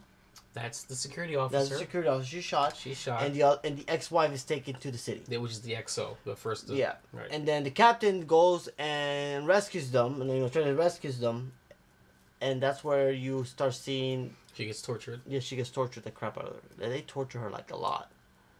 Even when she was getting tortured, she was trying to tell jokes, which I didn't feel very funny. So what do you like about the show? I enjoy the show. So what was the underlying theme of this? Did you get the underlying theme of this episode? What were they tackling in this episode? They were trying to tackle people being blinded by religion. Exactly. They were tackling religion. Gonna get there. People were, you take it too long. I said, you take it too long. Because I want to get long, bro. Not just religion, but firm beliefs. Exactly. And again, the show, it fell flat and stale trying to pursue. The idea is that a civilization was placed on this ship, and this ship was supposed to be a scout ship, and it broke down. And you find out later through a very awesome cameo by Liam Neeson, by the way. So yummy. Basically, what happens is that this is supposed to be a scout ship, and it was supposed to be a generational ship.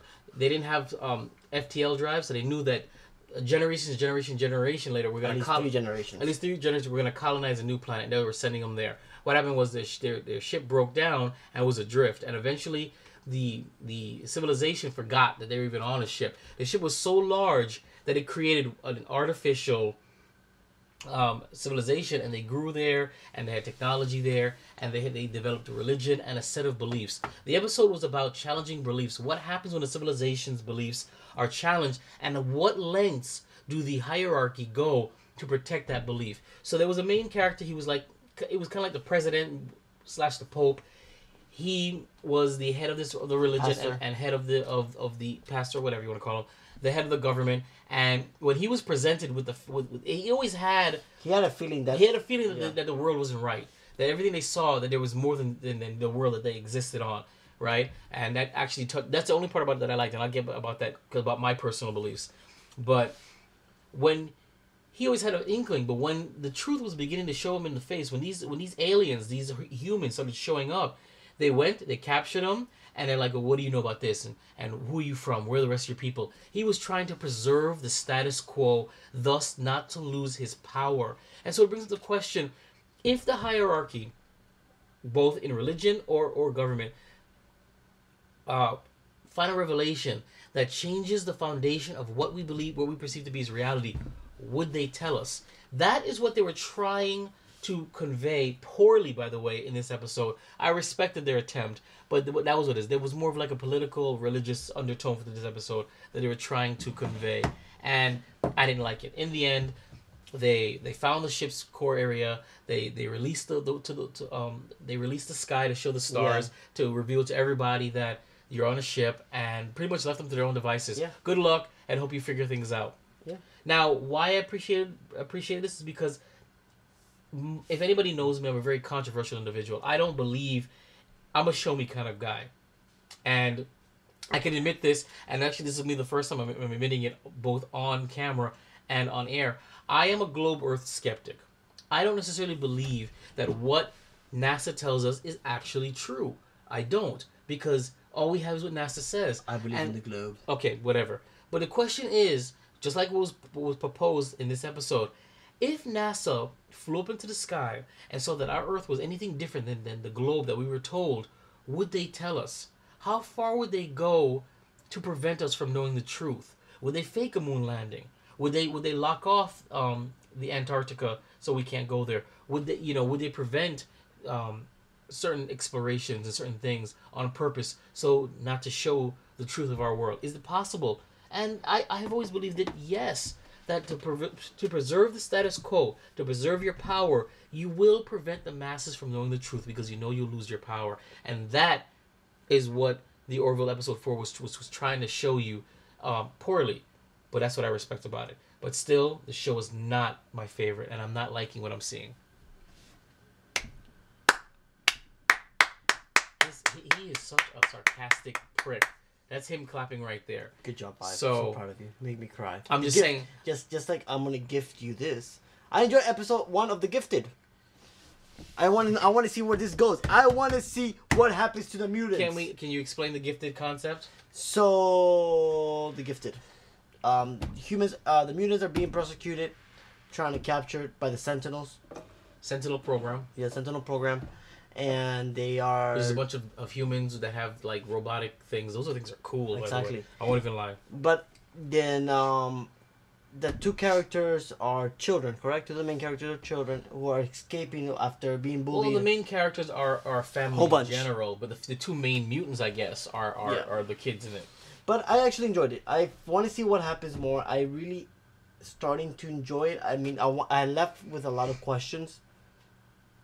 The way it was presented was very slow, I kind of guess. But, pilots usually tend to be slow at times. Yeah, to build the world. So, I think they spent a lot of time building it. I think they should have done a little bit better with the character that let the guy escape, that they capture, and they imprison her. That she's able to, like, blow things up. Yeah, I know you're talking about that. Her. Yeah. She doesn't have to blow things up. She has telekinesis, I believe. Or is it metal? I think it's metal she's using. I think she uses metal. No, it's metal, yeah. She's able to control metal. I think she's there's a rumor, there's a rumor that she's Magneto's daughter. But ooh. Yeah, there's a rumor about that's Magneto's daughter. Which is very interesting because I don't know who that is. I thought Magneto only had 2 twin kids or 2 kids. And then they kill him off? Who? Quicksilver and Scarlet Witch are Magneto's kids. I know right. They are. So I didn't know about but this is other one. During the X-Men universe, not the Marvel canon universe. Right, it's saying the X-Men universe, but it's saying that that both the Brotherhood and the X-Men have vanished. When in the universe did they vanish? They did. When? One upon, remember after they took over? Huh? Remember after that one of the scenes where Wolverine had to go back and then they killed him off and they were killing him off? You think this during that timeline? It could be during that timeline, but so early they disappeared so early that you know what I'm trying to say. Or is this after Old Man Logan? No, it's not after Old Man Logan. Because remember the X-Men all died. Oh, that's a good question. Maybe it is after Old Man Logan. Because all the X-Men died. No, but by then they should. You only had the kids though. No, but by then they would have had the actual Sentinel robots. No, but in Old Man Logan, you didn't have the Sentinel robots. No, because the Sentinel program wasn't chasing after them. Exactly. Oh. So that makes sense. That timeline makes sense. I enjoyed it. I want to see more. I'm still being skeptical that it's not going to be good. Because Fox and Marvel does not do good with TV shows other than Agents of S.H.I.E.L.D. later on. But that's not Fox. That's ABC. Well, and talking about in general, all the shows that Marvel does on TV aren't that good. Yeah, TV shows aren't really good, yeah. So, I'm crossing my fingers. I didn't like it. I thought the graphics were decent for a show. I did not like the 2 mutant kids. The the high school girl. She was kind of cute, but I didn't really like her acting. You know what made me really upset was when they capture what we assume is Magneto's daughter, he says, you have a medical condition. I'm going to ask you a question. When he says you have a medical condition, what did you think immediately? Like, she's dying? No, you saw the scene, right? She's in the glass prison. Yeah. Okay, and he says, here's your medical condition. Maybe you should think things over. What did you think? I thought about the beginning where they were X-Men 2, X-Men 3, where they were given the shot to try to get rid of the mutation. Right. That's not what I thought. As soon as the father is a DA, he's a lawyer, and he represents these mutants, and when they're captured, they're dangerous. Correct. And when he said, "This is your medical condition. You need to think about your options," I immediately knew she was pregnant. Immediately, the first thing I said was, "Oh, she's pregnant." Is she pregnant? Yeah. Oh yeah, she was. She's pregnant. The first thing I thought when he did that, I said, I remember doing, "Oh, she's pregnant." Why? They set it up. Oh, she was kissing the guy in the beginning, and yep, I knew it immediately because they were gonna give her that, "You're pregnant. You want to get out of here, so you're gonna have to to betray the people." And the minute that became a reality, and they said she's pregnant, I knew it was one of those shows. I should not be able to just look at the show and already start in the pilot episode. Already start piecing it together. Hey, you're a good man. So. After that, I was just kind of sitting there just watching it because I know Juancho wanted us to review it. I didn't like it. The father's acting kind of bland. Yes, very true. The mom, she irks the crap out of me. She does. She should have been. Her character annoys me. She should have been collateral damage. The kids, I actually like the characters, and I like the mutant characters. I don't. I think they're. I mean, I like Jamie Chung just because I think she's hot. But as Blink, the same Blink we're gonna see in Days of Future Past, I don't know. Do I see? No, I don't. But I think the mom. I think what they should have done, they should have casted a lesser actor in the mom role, and they should have had the mom die. They should have had the mom be the center focus of the episode. The father be like the dad who's kind of there but not kind of there because he's all about his work. She should have died in episode 1 to show the stakes, to really raise the stakes and see. Listen, the Sentinels program, the Sentinel agents, they mean business. They're legitimate. Because they were portrayed as screw-ups. I'm sorry. These are just kids with powers. You're supposed to be an organization that captures mutants. And they're able to get past you. And just because this guy happens to be a lawyer, and a lawyer, I thought he was an agent for them. He wasn't. No. He's just a lawyer. That knows He's of them. representation. Exactly. He just knows of the Sentinel administration. That's enough for him to get by and keep slipping out the way. I'm sorry. And by the way, when that first thing happened, and they used bullying, of course, as the catalyst to make the kid go. Again, that too cliche, but he tore apart the school gym. Correct? Yeah. You suspected that these kids were involved. You sent 2 agents to the house. Just 2 agents? As Sentinel agents. Come on, Juancho. You're talking about a mutant. Do you know why? You know why they sent only 2 agents? Because of the father. I'm pretty sure because of the father. They wanted to be like, okay, the father's here. I don't think so. That's got nothing to do with it. And then they send the whole army afterwards. The whole police cast. Afterwards, but you should have surrounded that home. I bet you if they surrounded that home and they used some kind of common sense. Remember, this mutant leveled pretty much a high school gym. Enough. You don't send 2 agents. You have to come with us. No, you send 2 agents and you do what? Marvel got it right. Yeah. What did Marvel do when they recruited the Hulk? They sent him Black Widow. Yeah. With what? Support of special ops. Very true, very true, very true. So, just in case she didn't get through to him, special ops was going to try. All they had was the 2 agents. And guess what? They were stopped by what? Blocking some water that solidified. They presented the Sentinel Agency as inept and stupid. And not a threat. I don't feel that they're a threat at all. And that's the point. It just feels like a by-the-numbers chase runaway thing. And am I going to follow it? If Juancho forces me to, yes, we'll review it every week.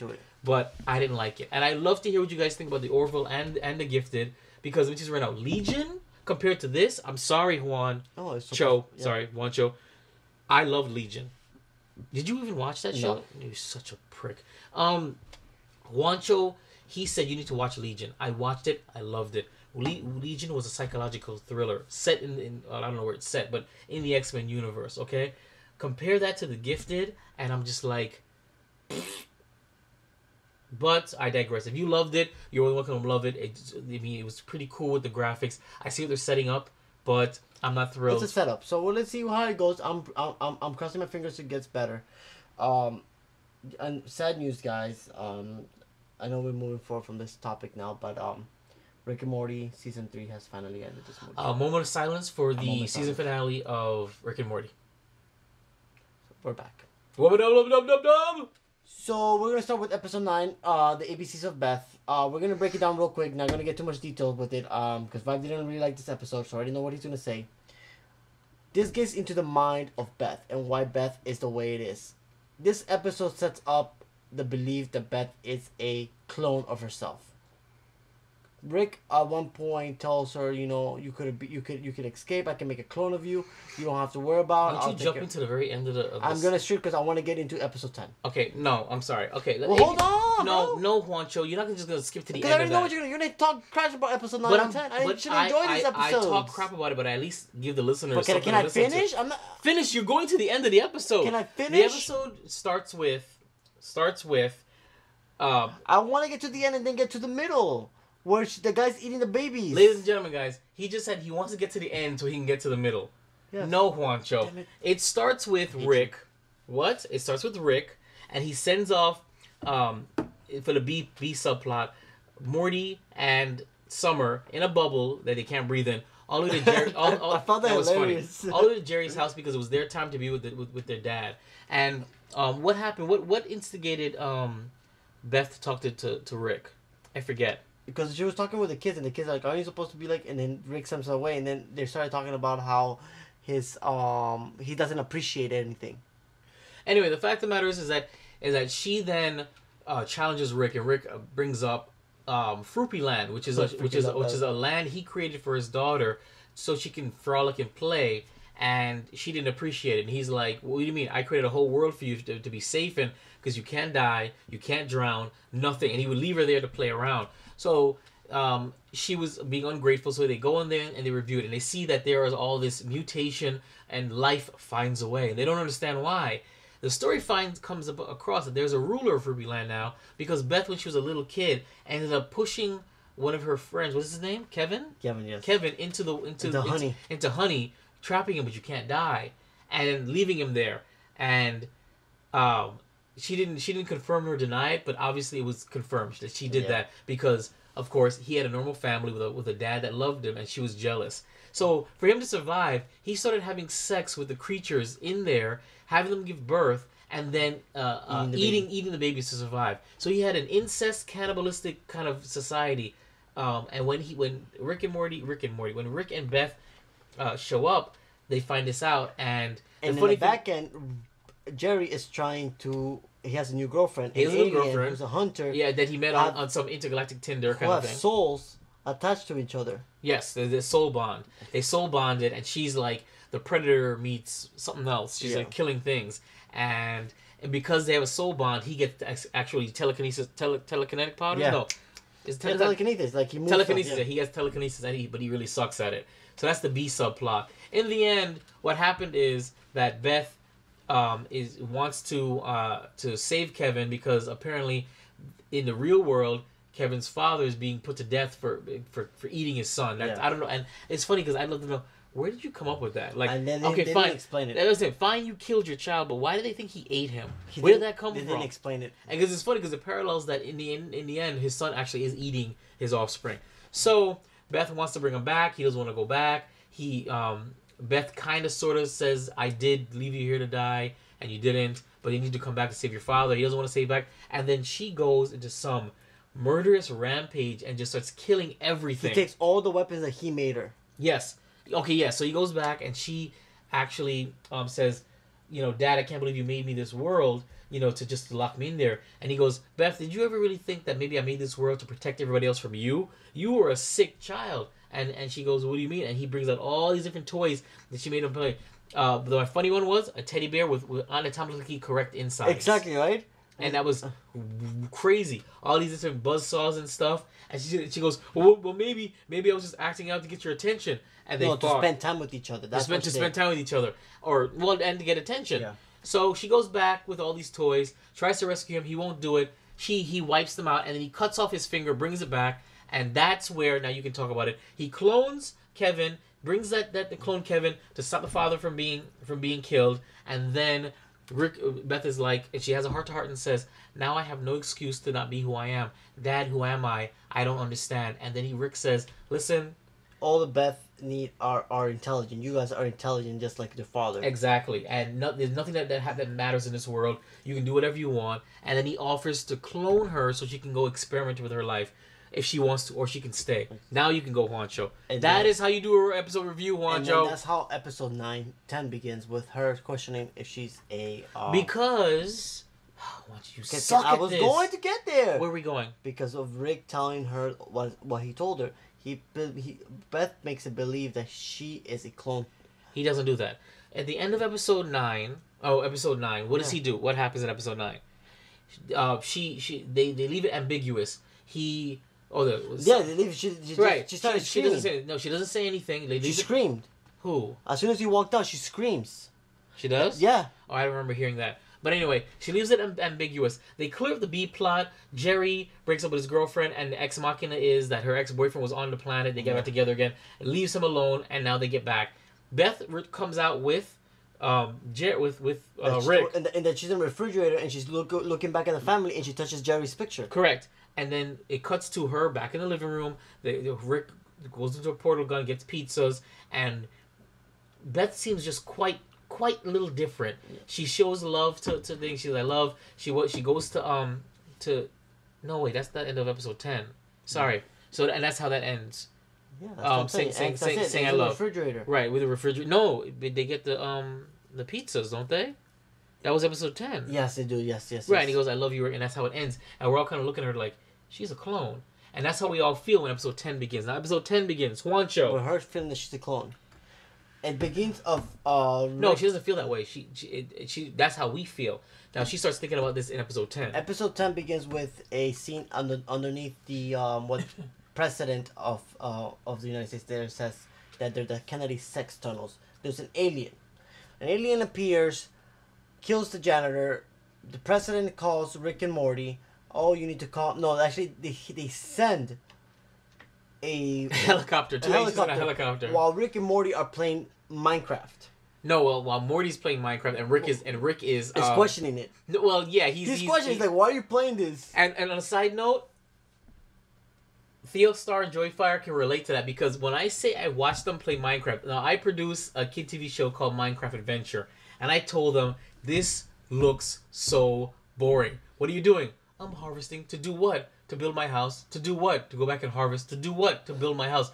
I'm like, how did Minecraft ever take off? So when he started making fun of Morty, I laughed about it, because Morty said, what did he say? It was too mean. He said that's mean. He said, did your dad create this? And he goes, mean. So they send the agents to them, and they just portal themselves to the White House. While they go to the White House, they take care. This is the same president from the Get Swifty episode. Get Swifty. They take care of the alien, and they're talking about it. This is boring, and they start questioning as to why the president keeps using them. They're like, oh man, this is boring. He only's using us. They go back to the house. They name drop Ghostbusters. They do. They go back to the house. I'm spilling stuff. And they go back in the couch, and they find out the president finds out they're no longer in the sex tunnels.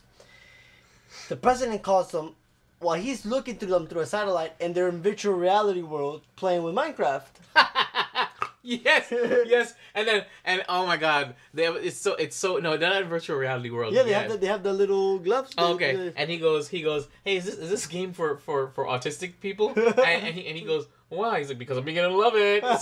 So it was like only autistic kids will love Minecraft, but then he's calling himself autistic. So it's very interesting that says that. So then the president then calls him, and then this is where the episode gets good. Once it gets good, it gets really good. Liar! I love this episode. Lies, deception. So Rick gets in a fight with the president while Morty's there chilling, looking at his laptop or his phone, and all Morty wanted was a selfie of the president. The selfie refuses to do that to him. So the Rick goes, you need to do the selfie. He goes, no. What do you are a living God. You should bow down to me. Well, Rick goes, no, I'm not going to. Then, they get in a fight, and then Rick fights him, and he kills a whole bunch of the secret services, and they get to the point where they're in before the fight happens, the president goes, I don't need you anymore. I was like, okay, fine.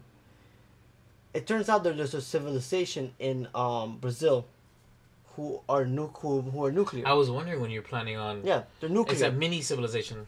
Mini civilization who are nuclear. And they attack. And they get there and they attack and they get there. And then while they're there, they're like super mean, like Honey, I Shrunk the Kids small. The Brazilians are there, and then the Brazilians like, oh, the Americans are coming. The Americans coming. Out of nowhere, the Americans have this high tech technology, like portals and all these weird technology. It's high tech, but it's rudimentary compared to what Rick has. And then they have like a Stargate kind of thing. And then Rick goes. They pull out this little suitcase and has a little tiny ship. They put it on the floor, and then they spills. And Rick goes, are you guys going to take those pills to shrink? They're going to cause you cancer. He's like, there's a less excruciating way to get cancer if you want it. And so everybody else, his team, the president's team is like, oh, they're not going to take the pills. He goes, forget you guys, and he takes the pill. And he's shrinking, and his slowly clothes, shrinks. And then Morty and Rick are making fun of him because like, oh, look, his clothes is not even shrinking. What kind of nonsense is this? So while the president is shrinking, he gets in the ship, he gets to the civilization. He shrinks and he's naked, and you see he's a naked, small, little black cartoon guy running across to a smaller ship. Like the Magic School Bus looking ship. When they... Actually, we gotta review that Netflix show, so that's the next homework. Either way, moving before we... I refuse. You gotta watch it. He gets to the mini civilization. While he's there... The people already gave themselves a name because Rick and Morty were already there. Because they get there faster because they have the ability to shrink faster. Get there faster, solve it faster, and leave Best President Ever Best President's t-shirt. That will grow with him when he grows. And when he grows, it turns into a tube top. Into a tube, yes. It turns into a tube top and it barely covers anything. So now, there's a situation in Iraq. And then the president... No, there's not a situation in Iraq. There was something going on with Iraq. Nothing going on because I think he just went there and did it on purpose. He solved it on purpose because by the time so what happened was he went to those mini people. It was already solved by Rick. They gave him a shirt saying, "Here, here's a shirt that they left for you. It says Best President Ever." So when he leaves them and starts to unshrink, it goes up. It shows only his bottom. All you see is it'll wear the pants for it. And he goes, "Well, they said that you like to have your dick swinging." So by the time they get back to the White House, I think he calls Rick. That's the name. Who calls him? Oh, Beth calls. Beth calls him. We'll get to that in a minute. So he gets there. He's actually in a Star Wars cantina with the Prime Minister of Israel and somebody of Palestine. Palestine. And he solves that crisis and they're smoking hookah. They're smoking. While Beth is on the phone with him, trying to convince her that she's not an android. No, a clone. Because Beth is feeling this is the Beth is trying to believe that she's a clone because she believes she's feeling a little different about her kids. She's feeling different about Jerry. She's feeling different about everything, and she's like, "Huh, am I the clone that I?" Because she has the memory. Let's take the part before we finish the part with the episode.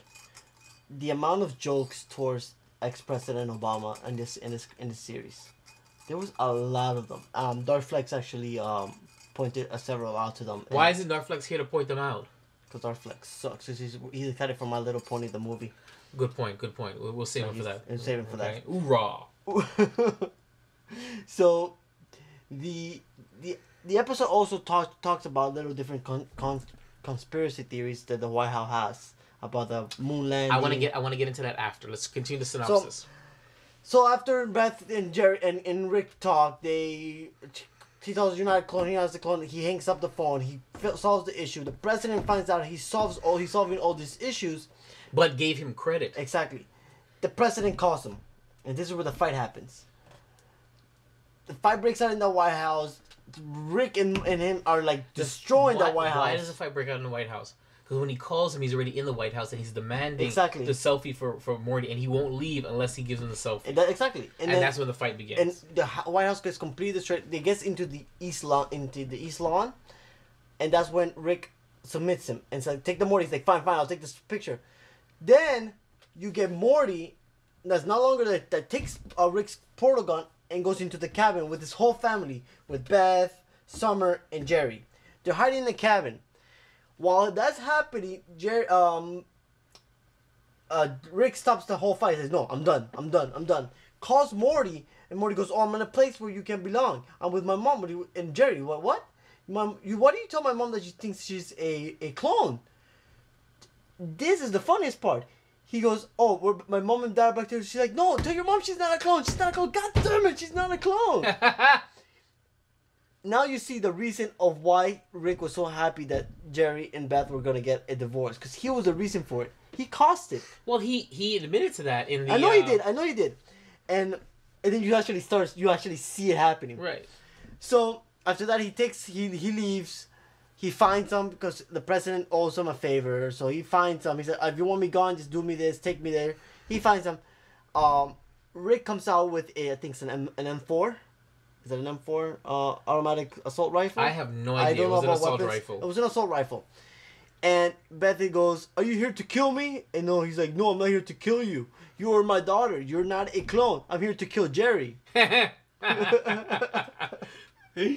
So then Rick goes in a rampage like, "You, Jerry, fine, you win. You put your little hands all over this place and you root yourself into them so people can feel pity for you. I give up." Basically, what they did was they kind of said that, I mean, in a weird way, that Jerry is Rick's nemesis, his arch enemy. Exactly. That a callous, super smart guy, his arch enemy is a whiny idiot who apparently has the ability to emotionally manipulate people.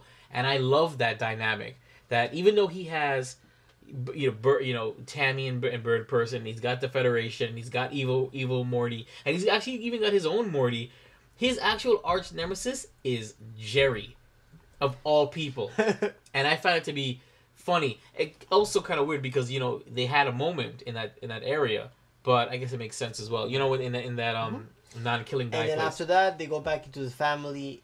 They go into the as soon as they finish the cabin scene, a fishing rig goes into the White House and apologizes. "Oh, this is a different Rick from a different generation. You can call me." They shake hands. The White House and Rick are good again. Fantastic fake out. Like exactly. I even believed exactly, it. Me too. Then Rick goes back into the house, throws the hat, and says, "Here's your stupid hat, Jerry." And then Beth goes, "You can't talk to Jerry." While everybody's happy that they're getting Panda Express. Mm-hmm. It's like super sugary sugar chicken. That's all they have is sugar chicken. And the season ends. It ends with a reset. A pissed off looking friggin' Rick. Not necessarily a reset. Is this a reset back to like? Well, yeah, they said, You're right. Okay, we're back to what we were in season 1. The same dynamic. And then the short film was Mr. Poopy Butthole has a Trolled us. And a son, and says that we won't be back until has a Santa Claus white beard, and that his son has a children. I think it's funny because that's them laughing at themselves for how long it took them to get season 3 out. So I kind of like that. Birdman and Tammy never appeared, and neither did evil Morty. So that's all left in the air. And this is the way season 3 ended, which is a nice transition because Dan Harmon wants to take another shot at a 14-episode Rick and Morty season. This is coming from avclub.com. Rick and Morty is an inherently ambitious show sending its genius and scientific hero and his hapless grandson flying across the universe into whatever sci-fi riffs. I'm trying to write the part here. It says here. And the purchase of Frank Harmon said in an interview, which also contains thoughts of the Game of Thrones Nebula's paradox and a character growth in his previously reported comments on sexist snobs who attacks the show's female writer in an effort to somehow protect it. I can feel it is good enough quality. I think the audience would vote anonymously for the idea of 14 episodes instead of 10 on the condition that the 4 of them will be the Purge Planet level episodes. Dan Harmon and the other writer, I forget his name. Darn it. I hope you guys, if you guys do listen, or whoever listens, share this with. Please continue the writing. It's amazing. Even though some of the episodes fell flat for certain people, just like Vibe. It was a roller coaster season for me. A roller coaster. The season finished well. It started off Rocky and no, it began great. No, I'm talking about relationship. I'm talking about episode quality. I'm talking about the relationship between Jerry. It ended that we don't have to deal with that annoying anymore, because I think the problem with season 3 was that we were dealing with the divorce of Jerry and Beth. That was the whole story season arc, and I hated it. We don't have to deal with that anymore. This is why I was saying we don't have to deal with that anymore. We can now deal with different things, like the evil Morty. I think the best episodes that I enjoyed of season 3 was the ones that did not directly reference their divorce nonsense. Juancho will be turning into a Rick. Rick Juancho. I'm Rick Juancho! Can turn into a Pickle Rick, so... I'm gonna get you a pickle costume. And then we will go from there. Vibe, I'm excited for this weekend as well. It's another Morty event. Just like we did on Tate's, on the 20th, we were Mr. Garbanzo and myself. Got the opportunity for this weekend to go see the Rickmobile. We got some Rick merchandise on my suitcase. I have a tiny Rick pin and a t-shirt that I got called Not the Tour something, because they ran out of the Pickle Rick shirts. I find it quite funny that neither Garbanzo nor Juancho got me anything. I actually had to... they got me nothing. They didn't even ask me if I wanted anything. Here, you want to know something funny? What? When I pay for those things. That's fine, but where is... Hey, Vibe, do you want me to pick you up something? I'll pay you back. Even if I had to pay you back, it's fine. I had no money. I would have bought you something. I understand it, but all you had to say... Hold on. But I am going to get you a pin. No, I don't want a pin now. I wanted it from the Rick event, the Rick and Morty event. On Saturday... Garbanzo, I'm looking at you, man. I'm really disappointed in you, Garbanzo. Because you, of all people, should have at least been like, hey, can I get you something? Garbanzo was there first, by the way. He was there late. I know. Your footage. I got there really late. There's gonna be there's another Tate's video that's pending, and I'm gonna actually throw the Rick and Morty stuff. Garbanzo and Juancho had the graced us with some cell phone footage of the event, and I'm gonna tack that on before the Tate's Not a Comic-Con event video that's being edited. So you guys will see what I'm talking about and what they did. Some good footage. I really appreciate them for doing that. I just wished that they bought me something. Okay. This weekend, the Szechuan sauce is back. McDonald's will be unleashing its Szechuan sauce on October 12th. Did you delete the article? What, the Szechuan sauce I had article? a Szechuan sauce article there for you to read. Oh, it's too late now. Keep going. Okay, so we had the Szechuan sauce article. It's coming back October. It's too late now. Keep going. On October Sugar. 3rd. No, sorry, 7th, sorry. October 7th at 2 p.m. here in Pembroke Pines, we'll be releasing the McDonald's Szechuan sauce. I'll be sending my family members all across South Florida to be picking me up at least 3 containers of Szechuan sauce. I will not open these 3 containers. I will keep them until my children are old and wrinkly. I am going to try it again. I do want to get the exclusive poster. It will be limited edition posters coming out through all these sauces. Now, these are one of the 4 sauces that McDonald's will be releasing during this time for their new buttery milk crispy tenders. They have 4 sauces. 9 legendary sauces. Szechuan sauce, the introduction signature, honey mustard, spicy buffalo, tangy barbecue, sriracha mac, sweet and sour, hot mustard, creamy ranch. When is this coming out? October 7th at 2 p.m. Oh, all right. I'm gonna. All right. You know what? I might actually either I will break my vegan edge just to eat this. No. If you break your vegan edge, we're having the pot roast next week. I don't care. but the Szechuan sauce is important. Okay, it's important. Okay, so you live in Pembroke Pines. Or even better, forget that. Let's get some Szechuan sauce, and when we're doing the video for the Star Wars, we'll have some Szechuan sauce with the Star Wars, okay. and I'll you guys can have some. I'll bake. Look at this poster. How cool it is. Where's the Rick and Morty though? It's a poster. I don't know, but I want the poster. Bro. Why wouldn't they want to capitalize on the Rick and Morty stuff? I guess probably they didn't get the approval from Adult Swim to get it. So guys, get your Szechuan sauce. Why are you banging my table like that? Don't you bang my studio? I'm excited. Don't you bang a black man's editing studio? You know why I'm so angry now? Yo, YouTube, do you even care, bro? Do you even care, bro? Go ahead, Vibe. Do your thing. Yeah, this is not my article. This is his article. I didn't read this.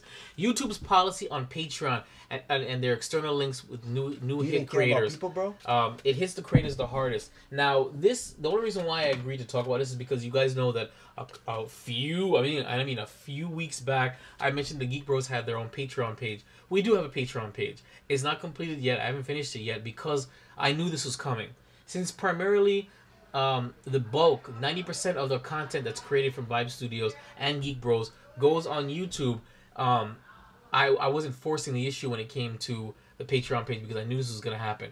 YouTube has come under criticism from creators who say that they can't link out to their Patreon accounts on videos on their end slates anymore.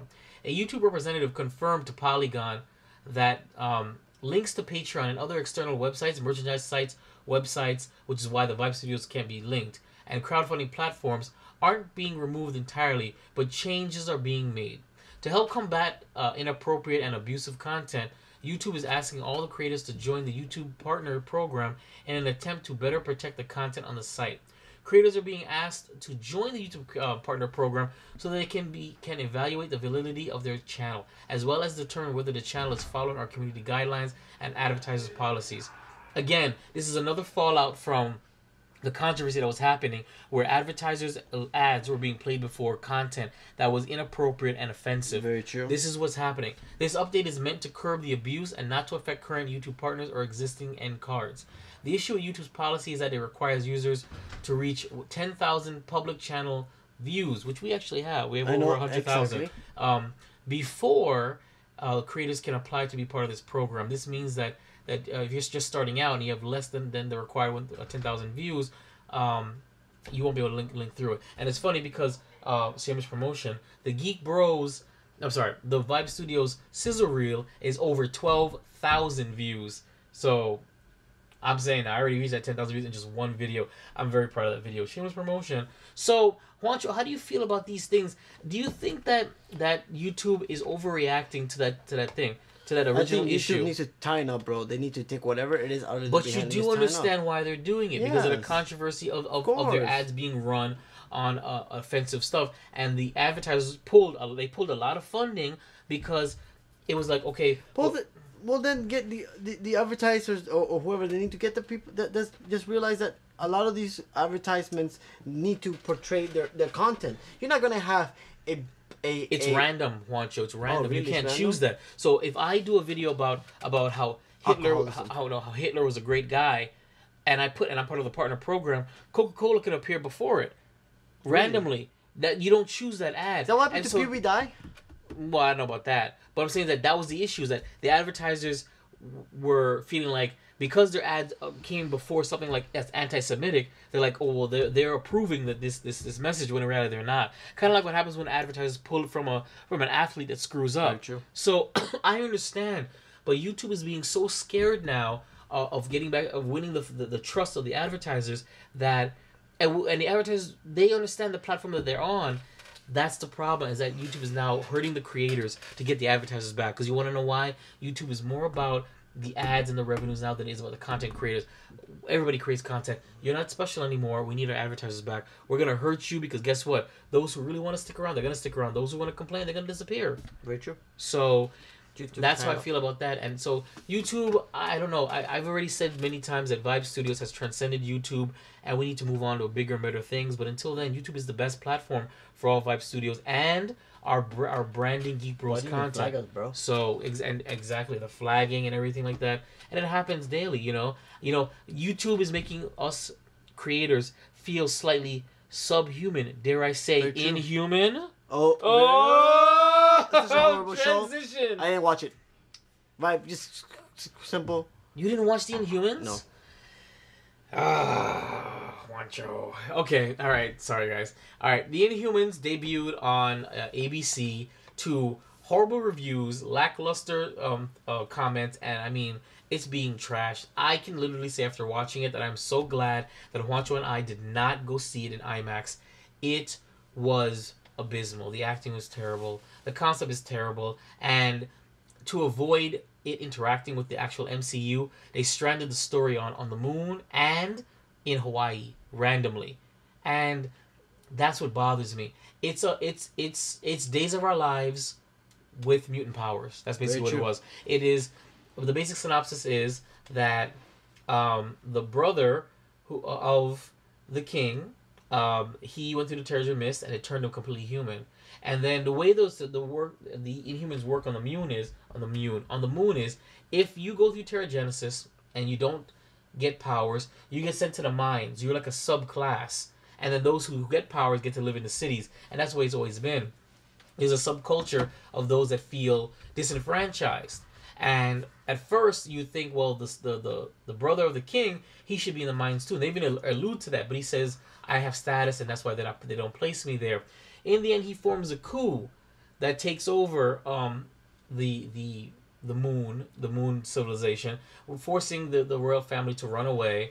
And it was a family drama, family soap opera. Then there's sub stories where the queen marries the king, Black Bolt, but Black Bolt's family killed her family. The family. Here's the thing about you've never read an Inhumans comic book. No, I haven't. That's basically what the comic book is a whole family drama. And that is the reason why the Inhumans is a sub story in Marvel, from what I understand. It's not mainstream. It's Days of Our Lives with powers, and here's the problem: it didn't translate well. The husband is married. The brother has the father. The husband, the king now has issues with his brother, and the king kills his brother. It's a family mess. Basically, from what I can understand, is Black Bolt's family killed his queen's family, and he married her, and then brought her sister over, and then they're supposed to be okay with it. But you know the queen and the king are brother and sister, right? Well, what? You didn't know that? Not in Inhumans, not in the TV show. They're brother and sister married. Well, no, not in the TV show. The TV show, she had her own family, and his family killed her family. They're incest. Well, that's true, but there was incest between Quicksilver and Scarlet Witch, and they never alluded to that, and they even killed him off. Yeah, but this one is straight. No, in the Inhumans TV show, they're not related, and his family, Black Bolt's family, killed her family for whatever reason, and she's still married. I'm sorry, he pulled up a picture, and I was who is that? Okay, carry on.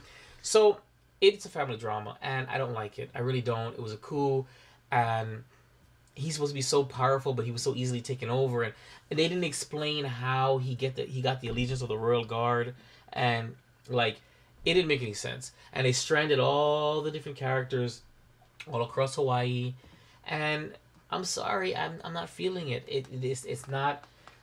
How is it that you're gonna tell me that there's been a remnant of these Inhumans on the moon forever?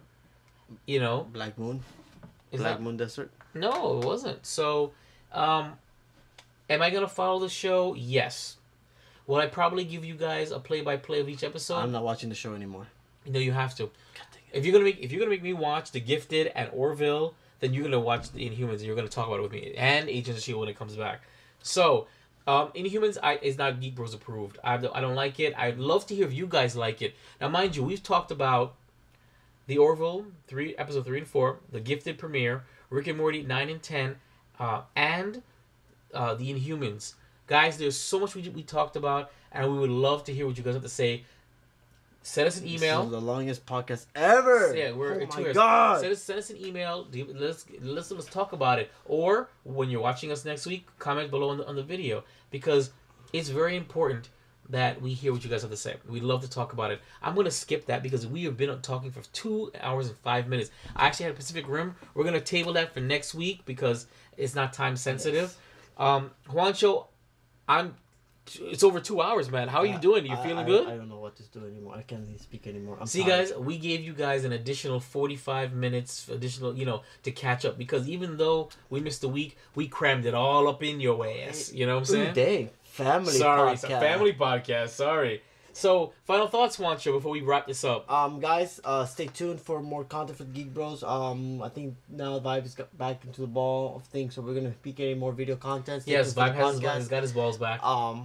Just watch, guys. I'm exhausted. I'm sorry, guys. We've been talking for a long time. We had a long day. We're not professional radio. And what you guys understand, if you're watching us, they get breaks. We don't get breaks. It's true. And if you watch us, you see that we're illuminated. There is a hot. I'm actually starting to sweat a lot. Because the AC's off to contain the audio. Guys, I have to break it down. I'm Vibe. This is Juancho. And thanks for tuning into episode 18 of Keepin the Geek Bros. Don't forget to check us out every week on WeBeGeeksPC.com, Stitcher, Google Play, and iTunes. Talk to us, we talk back. We've got social media, ladies and gentlemen. Check us out on VibeStudios.com. That's Vibe Rev Studios, VibeRevStudios. GeekBros.com. We've got our Instagram and our Twitter. GEEKBR0S and Facebook. Okay, thank you. Say all the same thing. Email us, ladies and gentlemen, please. GeekBros@outlook.com. Yes, because we love to talk to you. That's it. There's nothing else I'm gonna say. Are you good? I'm good. I'm good. This is Juancho. And this was we already did that. I know. Okay. Thanks for tuning in and check us out. I love y'all. That is going to be the longest episode to render. I know it is, right? 2 hours and 7 minutes and more. Thanks for tuning in to the video recap of episode 18. We appreciate you. The mask came off. You can see my burnt face probably. I don't know. It probably looks disgusting. Yeah, it's very shiny. It hurts. So that's the life.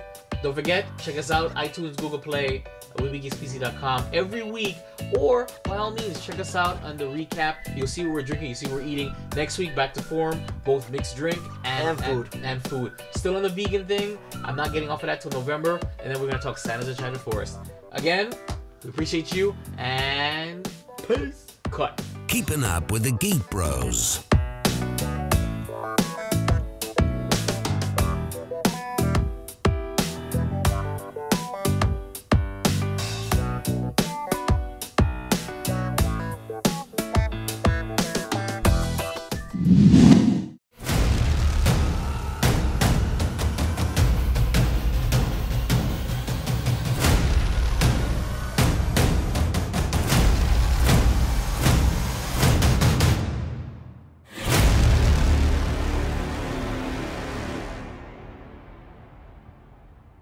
Why doesn't Kenny have his little arrow?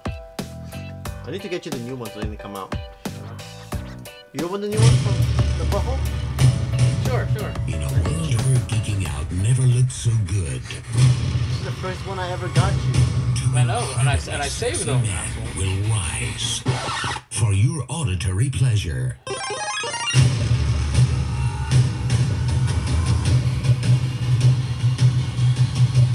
Here's your hosts, Wancho and Vibe. Keeping up with the Geek Bros.